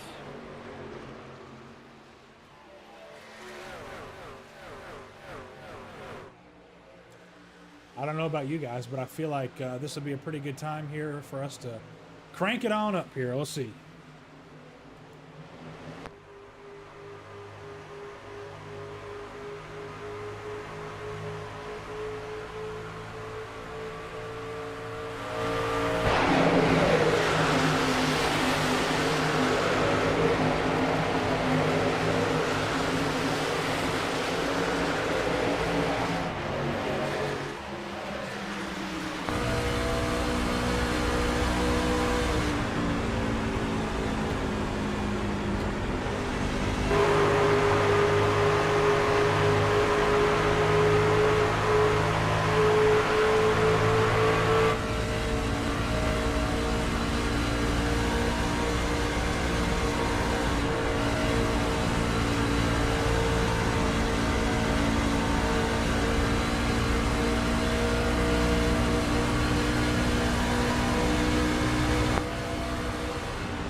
Well, there you go. That was crank it up, and business starting to pick up front now.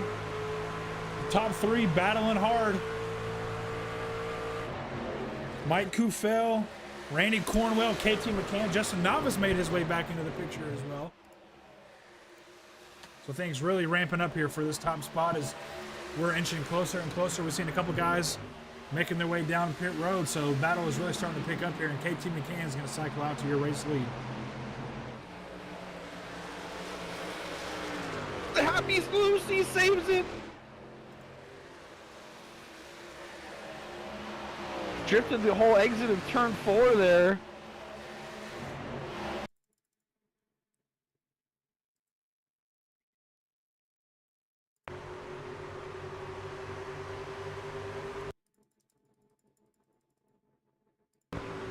Bryce, there's a lot of nail-biting moments in this race. Oh yeah, Sean had a little bit of contact, but hell of a save, able to hold on to it. It's going to give him a little bit of damage on that left rear, but nothing too dangerous here. Trouble! Yep, and there it is. Yellow flag on the air once again. Aaron Jones, yeah, or Aiden Jones, excuse me, just gets on that white line off of 2, gets the truck a little loose and spins it around, but single truck incident at least, so nobody else involved in that one.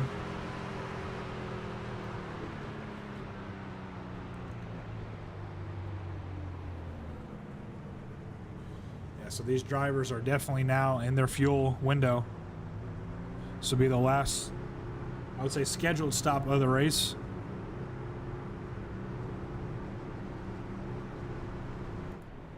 The intensity is definitely picking up here.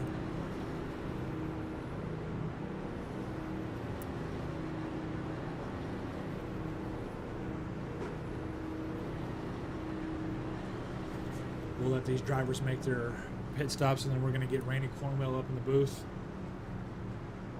if we can get a hold of him.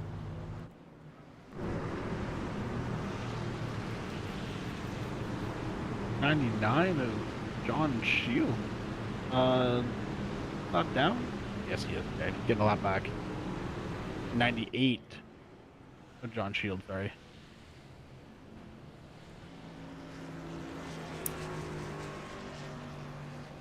And this caution coming out here is going to really shake things up. We started to see some of these trucks that were a little bit better on the long run, kind of able to form their way, but you know, not so important, as they're not going to be able to do a whole lot with it as that caution comes out and kind of recycles everything back. But now that these drivers are out of their pit boxes, let's see if we can try to get in touch with the 22 of Randy Cornwell.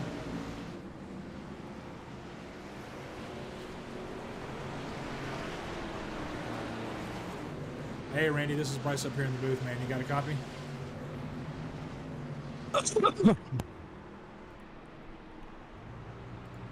I will take that as a yes. Randy, we were talking about how good the racing was after stage 2. That completely forgot to drag you in, but racing's starting to pick up there at the end of that little run before the caution comes out, man. You think you have something for these boys in this last little stint?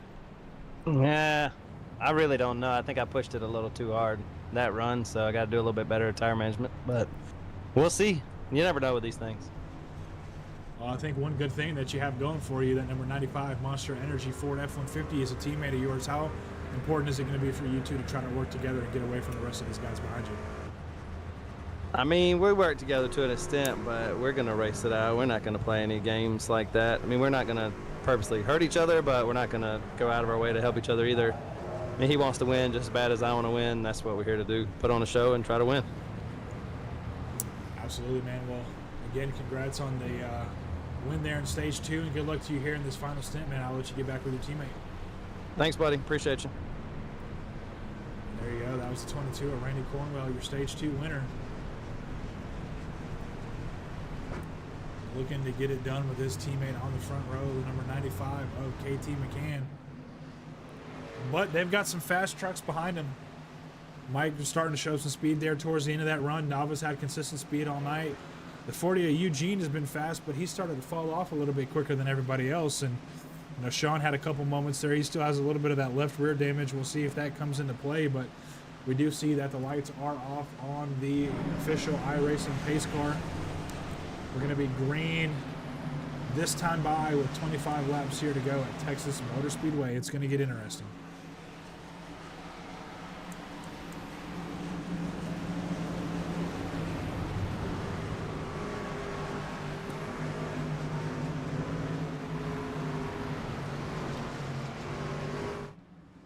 Around turns 4 right now.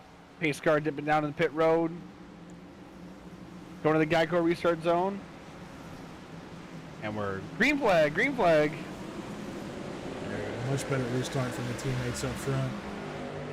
KT and Randy both get a good start, but Mike not too far behind. Or excuse me, the 15 of Justin Nava. We saw a lot of red. Oh, Sean Happick! Staying green. Oh, contact with the 28. Oh, big impact. Another huge impact. Sean Happick gets drilled. We see a couple cars involved. The 00, the 30, the 4, the 10, I believe, the 25.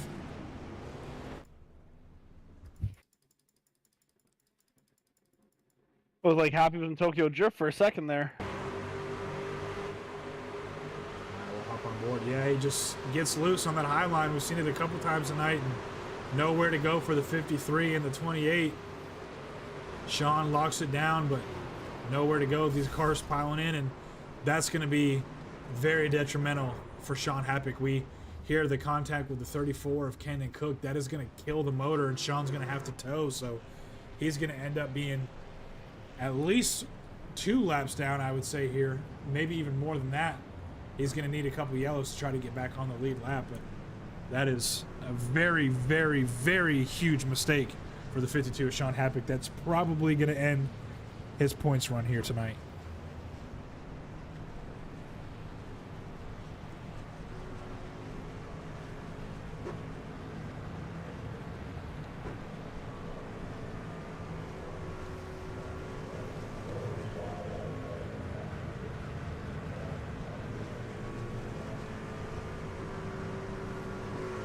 A lot of cars in the back now damaged because of that too. 25 trying to beat the pace car. Fortunately, I don't think he's going to get it though. The 25 of Ed Nava beat the pace car there? It looked like he passed it on the apron to me, but we'll see how iRacing scores it. I think he did. There's no black flag.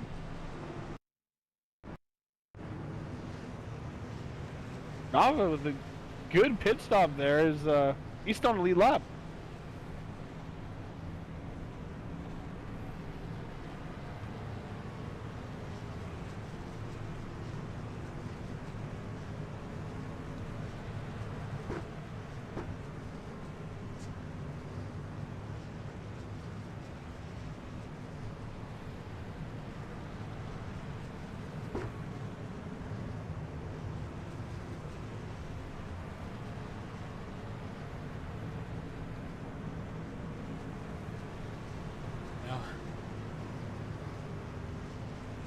Caution laps are just dwindling this race down.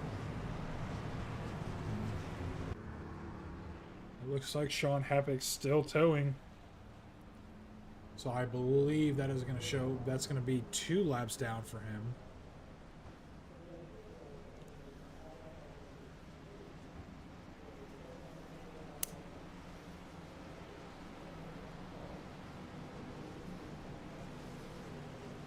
There's still a lot of drivers that can win this race. It's not up to just Randy Cornwell or Justin Nava or even KT, you know, him being on the front runner right now. But, you know, someone like Randy Post, Bryce Tucker still have a huge chance of winning this this race here.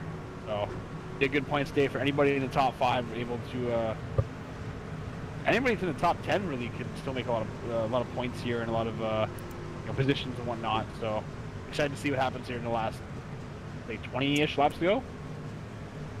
Yeah, it will be 21 to go when they take the green flag, and that's what I was just about to say. I mean, this race, officially, you know, obviously it's not decided. I think anybody in the top 10 has a good chance of coming away with a victory here tonight. And, you know, we've seen a couple front runners make a few mistakes. We'll see if somebody else does here.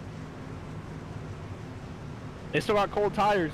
You know, they might slip up or they might spin. You never know exactly what's going to happen here.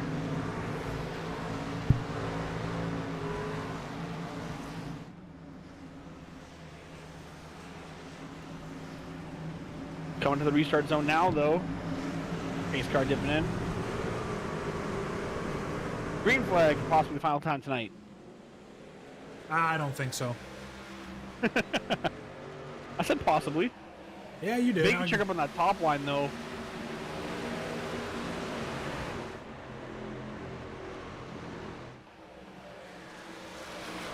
Ooh, truck's getting loose in the middle. Another truck spinning.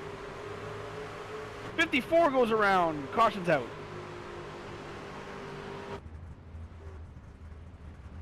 '54 of Randy. Commentator's curse. I just talked about him. Yeah, he gets a little bit loose in the center and gets the apron and has to chase the truck. He makes a little bit of contact with Sean Wilder. I believe that was the 14 of KT, or excuse me, of Kean Fry that gets involved. We see the 00 around as well. 30 of Aaron Creighton we see up here slow on the inside wall as well. Up on board with him and see what happened.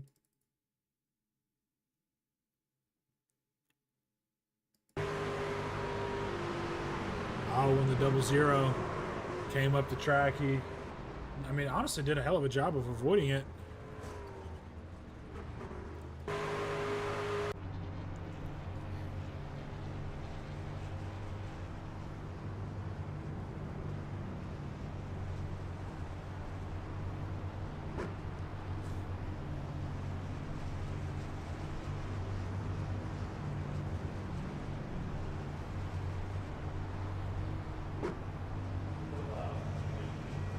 What's good about that, though, is as he's able to save it, yes, the 00 may have, spun in front of him and he may have gotten sideways there, but, probably light to no damage on that truck, so he's still got a healthy truck able to finish off this race.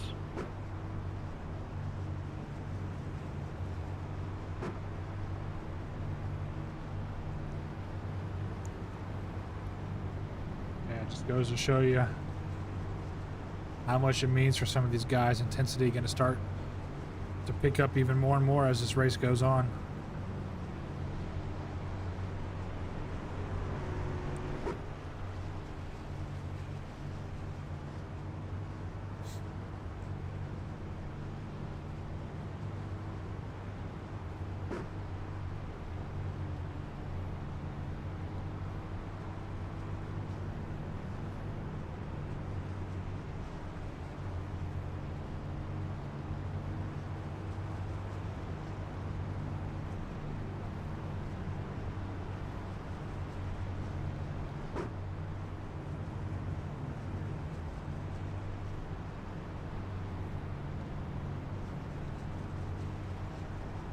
Been coming to 1 to green this time by. Here's driver's going to start going 2 by 2.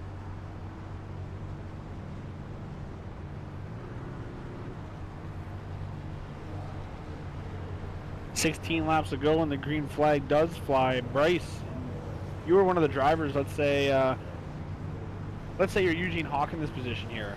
What's going through your head right now if you were one of the drivers on track? I just got to be patient. I mean, we're going to be 17 to go when these guys take the line, so there's still a little bit of time for the race to develop. The last thing you want to do is use up your stuff too early. So if you can just maintain your position, and you really, I mean, the biggest thing is just being there at the end. You got to give yourself a chance, and if you make a mistake early or if you use up your stuff too early, you're going to have zero chance here at the end. So that's the most important thing, again, is just being there at the end when it matters.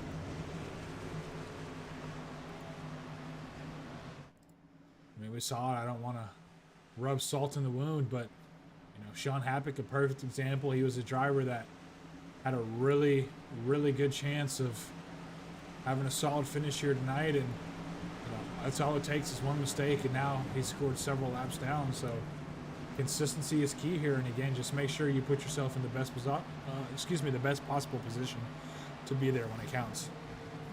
English is hard. It is, especially when I'm fighting back hiccups. Yawns, hiccups. I'm just a mess tonight, man. Should ask that the 31 truck there of what is that, Matthew Chase, for some W. Green flag.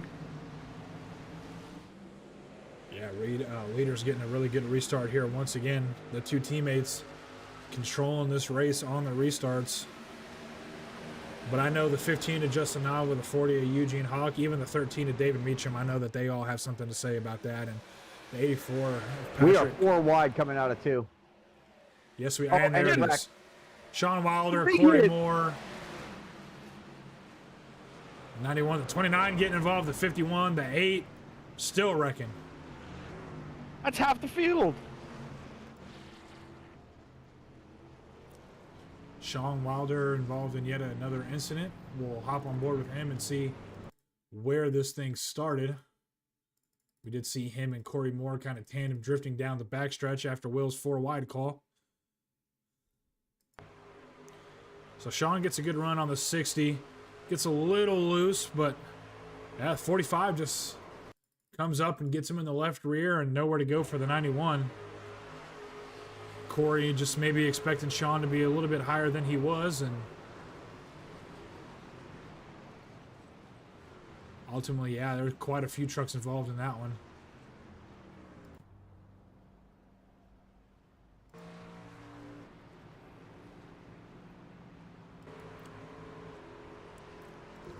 I tell you what, Randy Cornwell and KT love these cautions.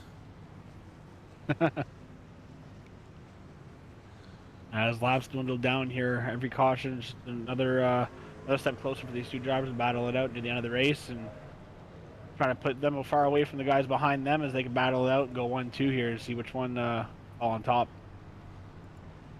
Yeah, and it just, you know, it's a little unfortunate. We kind of see this trend a little bit here in our truck series where, you know, we get, you know, a decent amount of cautions and then everybody able to sort things out. But you know, as we get towards the end of these things, man, everybody just starts to feel the pressure and the intensity of, you know, coming to the checkered flag. And, you know, we don't really get to see a lot of green flag runs here towards the end of the race. So I really hope some of these guys can try to get this under control a little bit. And I know I made a joke about NASCAR finishing under yellow, but I like to see this thing finishing under green here, and hopefully we can get a run here. We should be about 13 or 14 laps to go once they cross the line here for the green flag here again. Time is starting to run out here if you're, you know, one of these other drivers up front, if you're Justin Nava or Eugene or David, and even Mike. I mean, he's still up there and he's in 7th, but he's kind of falling back a little bit, so we'll see if he can get some momentum on this restart.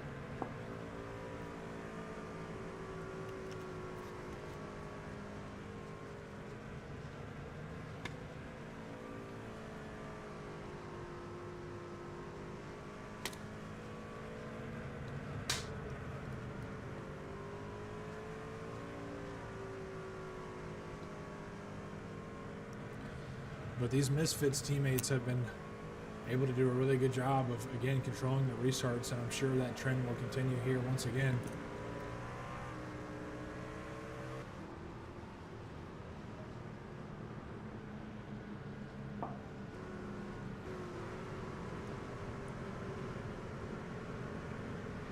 Cornwell, though, going to be on the inside this time by. Or on this restart, excuse me. Matthew Chase, he's up in the top 10 as well. He's having himself a good solid run here tonight.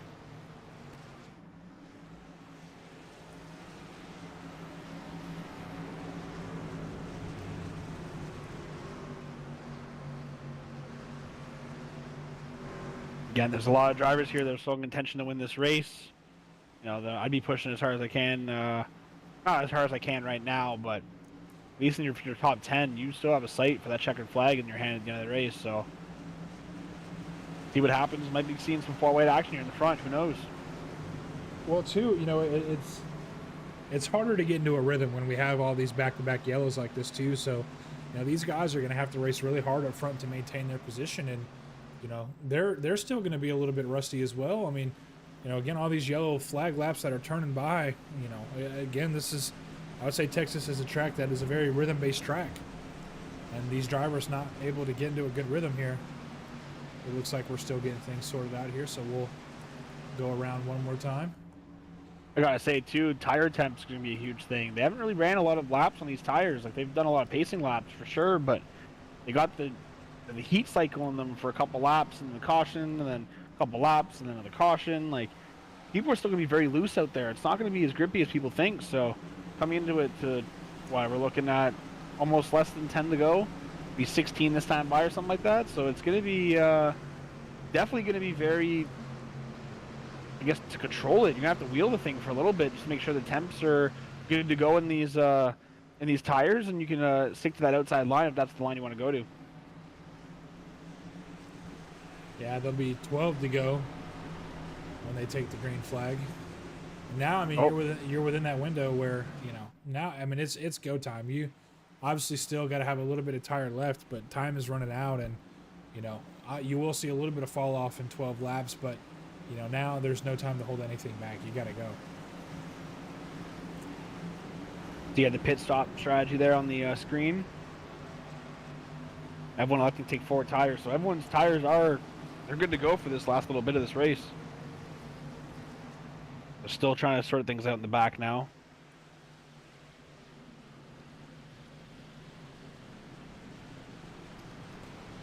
And again, if you're the leaders, you're loving seeing these laps just keep going under yellow. But if you're Justin Nava or Eugene Hogg, Patrick Camburn, David Meacham, you're really wanting this thing to go back green so you have as much time as possible. That's going to put us with 11 to go now if we take the green flag this time.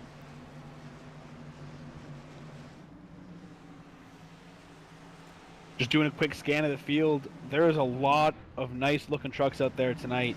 There was one that I did see.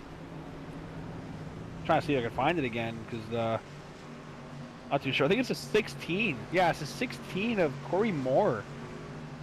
I'm a huge fan of colored wheels, but this truck... That would be the 16 to Travis George, by the way. Oh? Division 21. The 16 is Travis George, the white and blue truck. Oh, yes. Yes. Sorry. Loving that paint scheme out of him tonight. Very beautiful truck. Look at the 27 of Kyle Rogers. I know there's something on that truck that you'll enjoy seeing. White wheels. Look at that. See a lot of chrome wheels out there. I don't see a lot of whites. That's good. You just gained an extra 5 horsepower for that. Hope you know. All right, let's see if we can go green this time by. Come on. Pace car leaving the track. They come out of 4.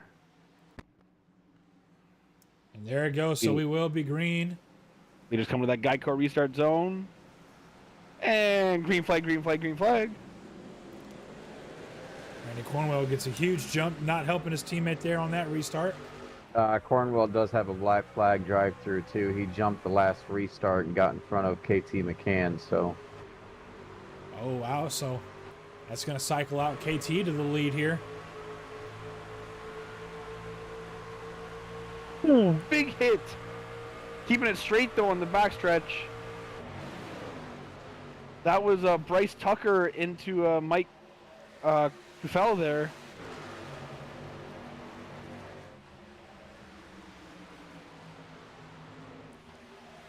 Ten to go this time by. Eugene Hogg makes his way to the lead, looking to go back-to-back here. And HVRL gets the win in Indy, and he's looking to do the same thing here again tonight at Texas Motor Speedway. They're 4 wide. They're keeping it straight. The save for the 91.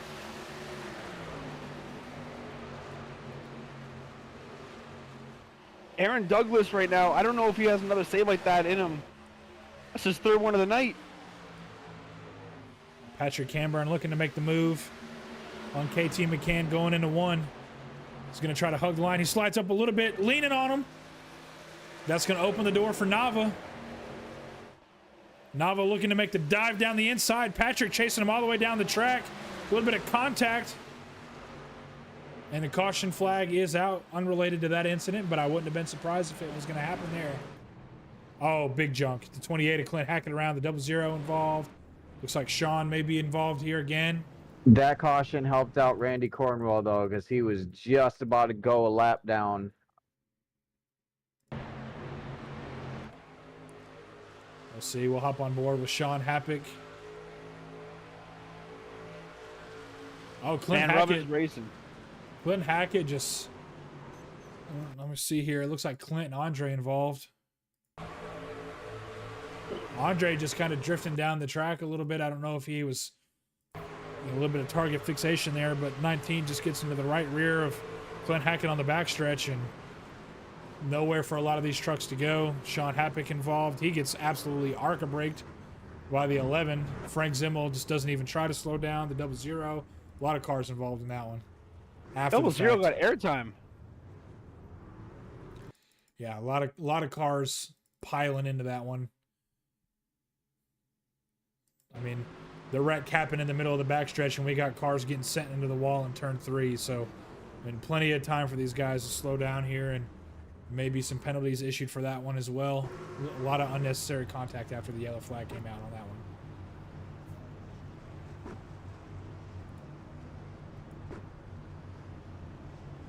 Keep watching a replay back. I'm seeing that 00 take flight. Able to keep it back on all fours, though. I give it a 5 points for landing there.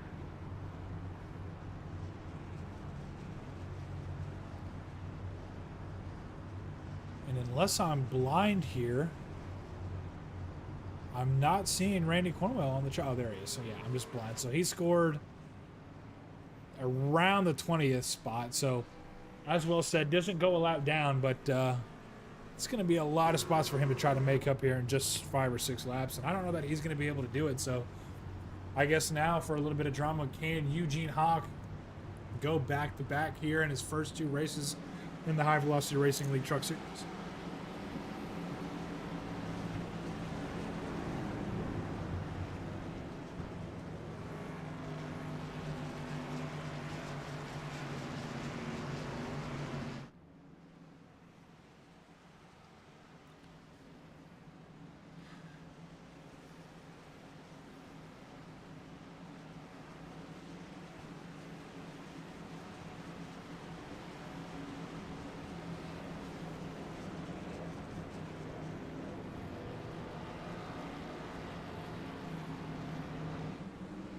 One to green this time by is a little bit of contact on the yellow there. Where are we at tomorrow night for Xfinity? It's Michigan, isn't it? That is correct.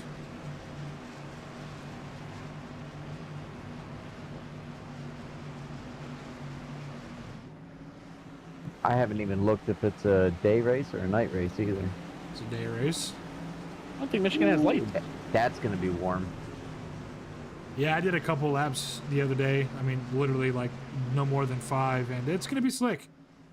Yeah, it usually is, especially with these new Xfinity cars. I tried a public race at Legacy, Michigan when they had it on the schedule there. I want to say it was a few weeks ago, and it was extremely slick. Yeah, it's going to be a driver's track for sure tomorrow. But that's tomorrow, and this is today. 5 to go here when we take the green flag. Hey, don't forget, man, this Friday, we start Cup. That is correct. I'm Can't looking wait. forward to it. I'm just glad that we get to start at Super Speedway.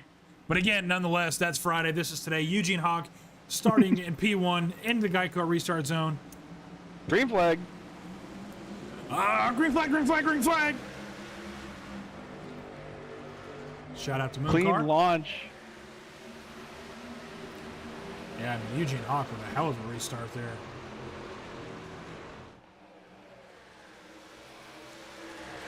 Drivers are getting racy in the back.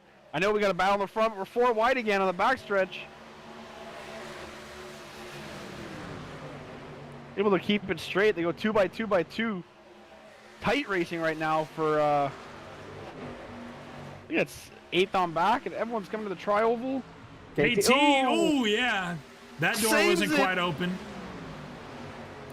Eugene Hey. shut that door real quick. Yeah, KT was ready to go. He is sniffing that win right there. I don't think he's got a win this year, does he? He doesn't, and he's hungry for it.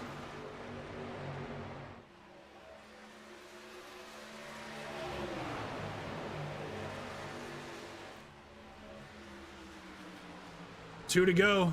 KT He is- again. He's using the grass, man. That shades of Dale Earnhardt right there. I know Earnhardt did that back in the day. Yeah, at Sonoma, a little bit of a different track here, but KT searching for anything that he can get. I have a feeling this there might be some contact with these two. We'll see. Just goes to show you how hungry some of these drivers are for their first win. Yeah, Patrick Hamburn starting to show his face up in this group here. KT just almost gets to the quarter of Eugene and 2. It looks like KT There it might is. have it. He's there.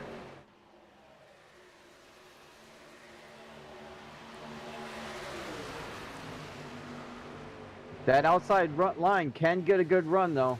It's It tight. can, but KT clips the apron a little bit. That moves up. That cycles Eugene Hawk out of the groove. This is White flag. Patrick Camber now looking to make a move. He's shades of KT going through the grass. KT a little loose on entry. The 84 gets to the rear bumper. Let's see if Eugene can carry the momentum on the outside, but Eugene Hawk Patrick gonna lean on Eugene. Justin Nava looking to make his way into the picture now. 3 wide. Oh, what's that? Cut it Nava in. Thought else was. They're wrecking up back. We stay green. Justin Nava leaning on Eugene. Looks like KT AT with the win. Oh, staying green contact like at that, the Mark. line. I don't know who got P3. I think Nava got 3. David Meacham got 3rd. How did he do that? Top 3 drivers: the 95 of KT, 84 of Patrick Camburn, and the 13 of David Meacham. Meacham with Meacham hit the grass. He hit the grass and said, nope. won by, I think it's 1/1000th of a second, or 1/100th of a second. Sorry, 1/100th of a second. Look at that finish right there for P3. Wow.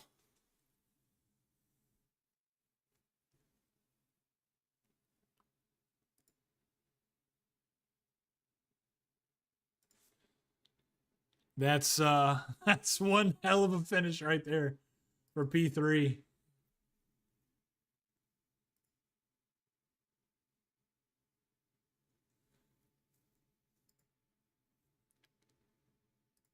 That's a way to do it right there. We're just gonna play this back here in slow motion. Let's hop on board with David Meacham. Actually, let's hop on board with Brad and see what it looks like from his point of view. You see Nava and Eugene leaning on each other there. Brad looking to get the run. Meacham, okay, so that's what it is. Meacham is loose off the exit, gets contact with Brad Dorr. Nava closes the door as you see Eugene coming down the track. Meacham hits Nava again, slides him up into Brad. One hell of a finish coming to the line there. That was absolutely crazy.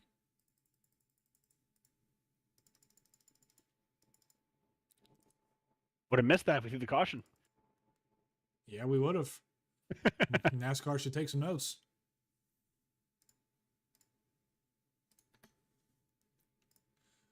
But let's see if we can't get our top 3 here in the booth. Starting with the 13 of David Meacham. One hell of a finish, man. You get it done in the grass. How does it feel to get that Vegas Inferno truck into the podium here tonight? It feels good. I have been overdue, so happy we can make it happen tonight.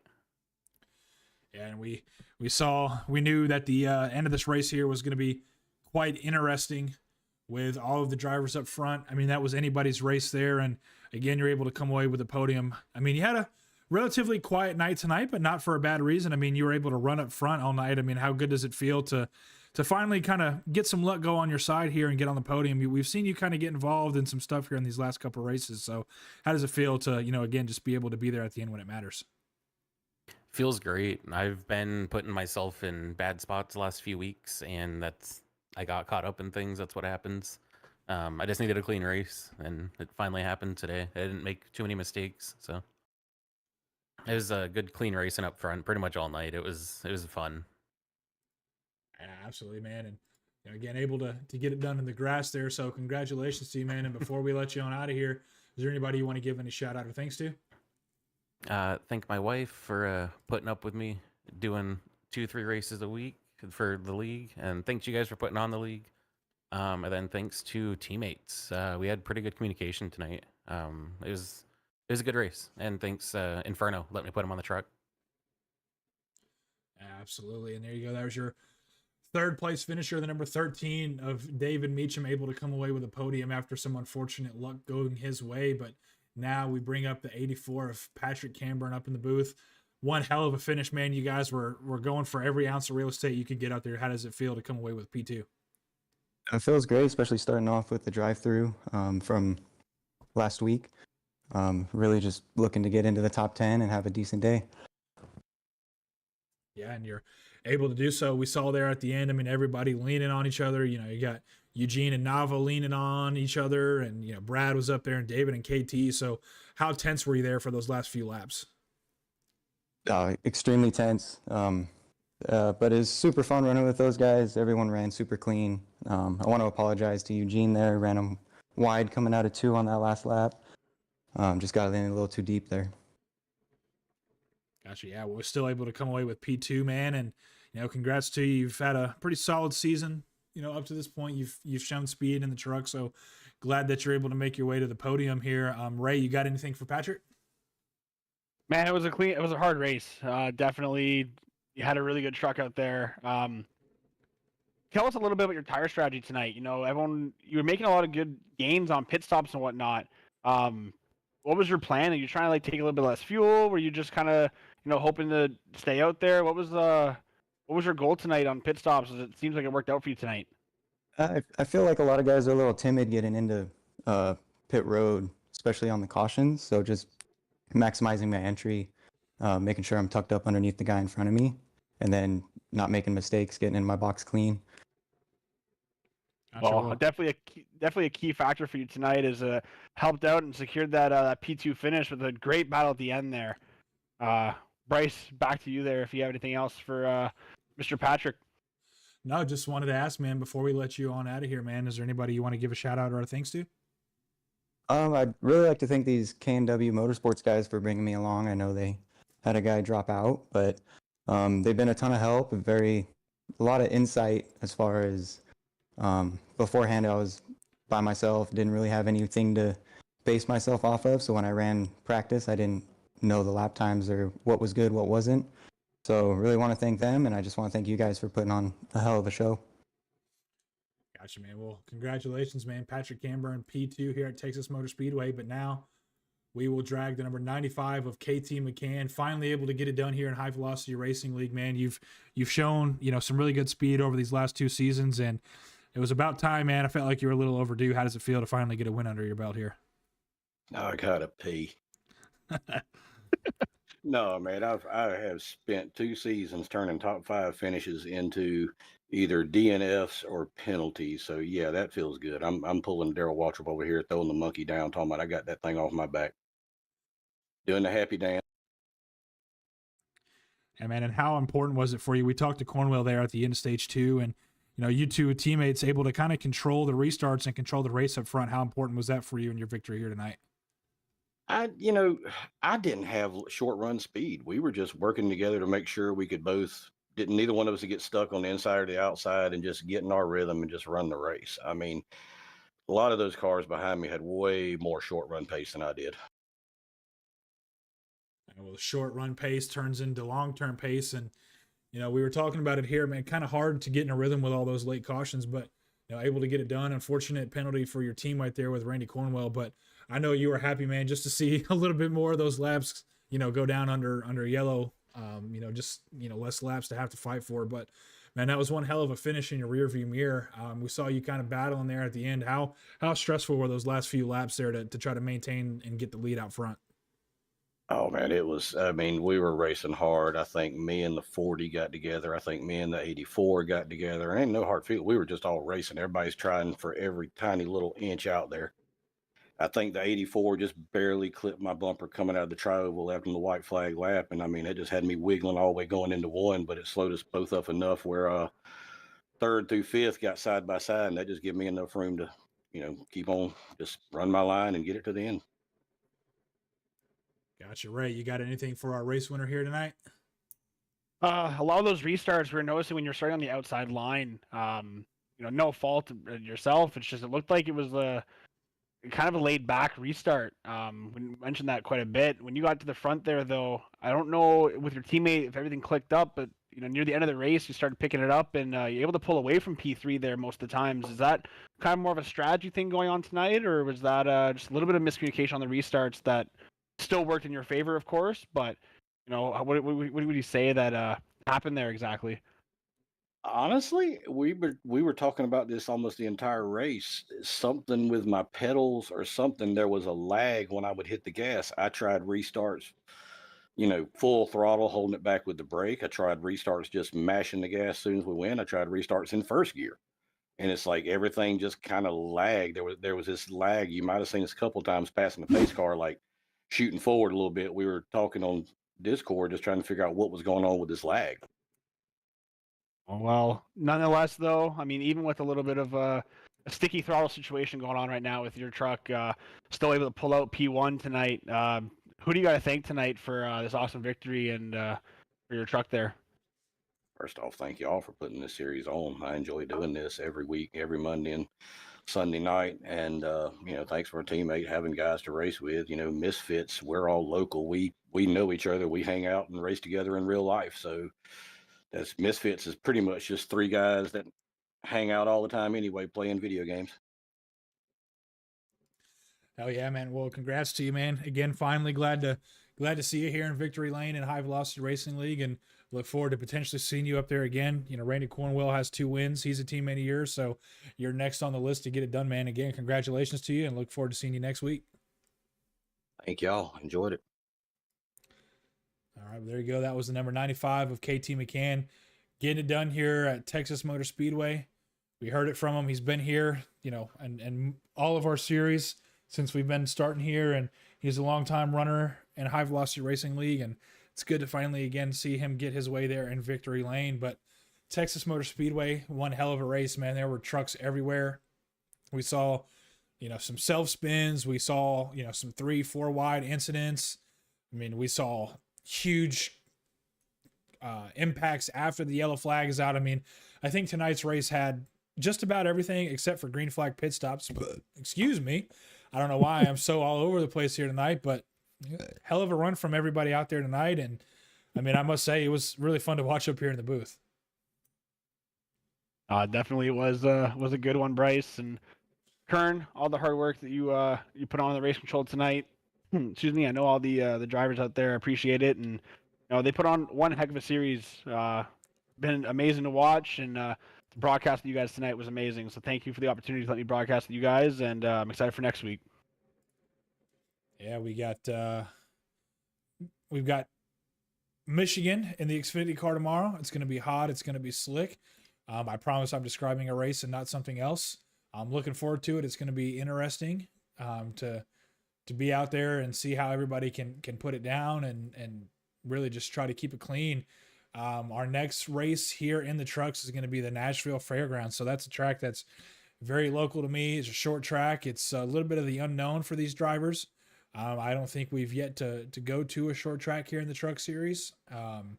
So it's most definitely going to be interesting, but this has been Bryce, Will, and Ray up in the booth. Thank you all for joining. Look forward to seeing us same time again tomorrow, 6:30 Central Standard Time for some more racing here in High Velocity Racing. And we will see you guys next time. Thanks.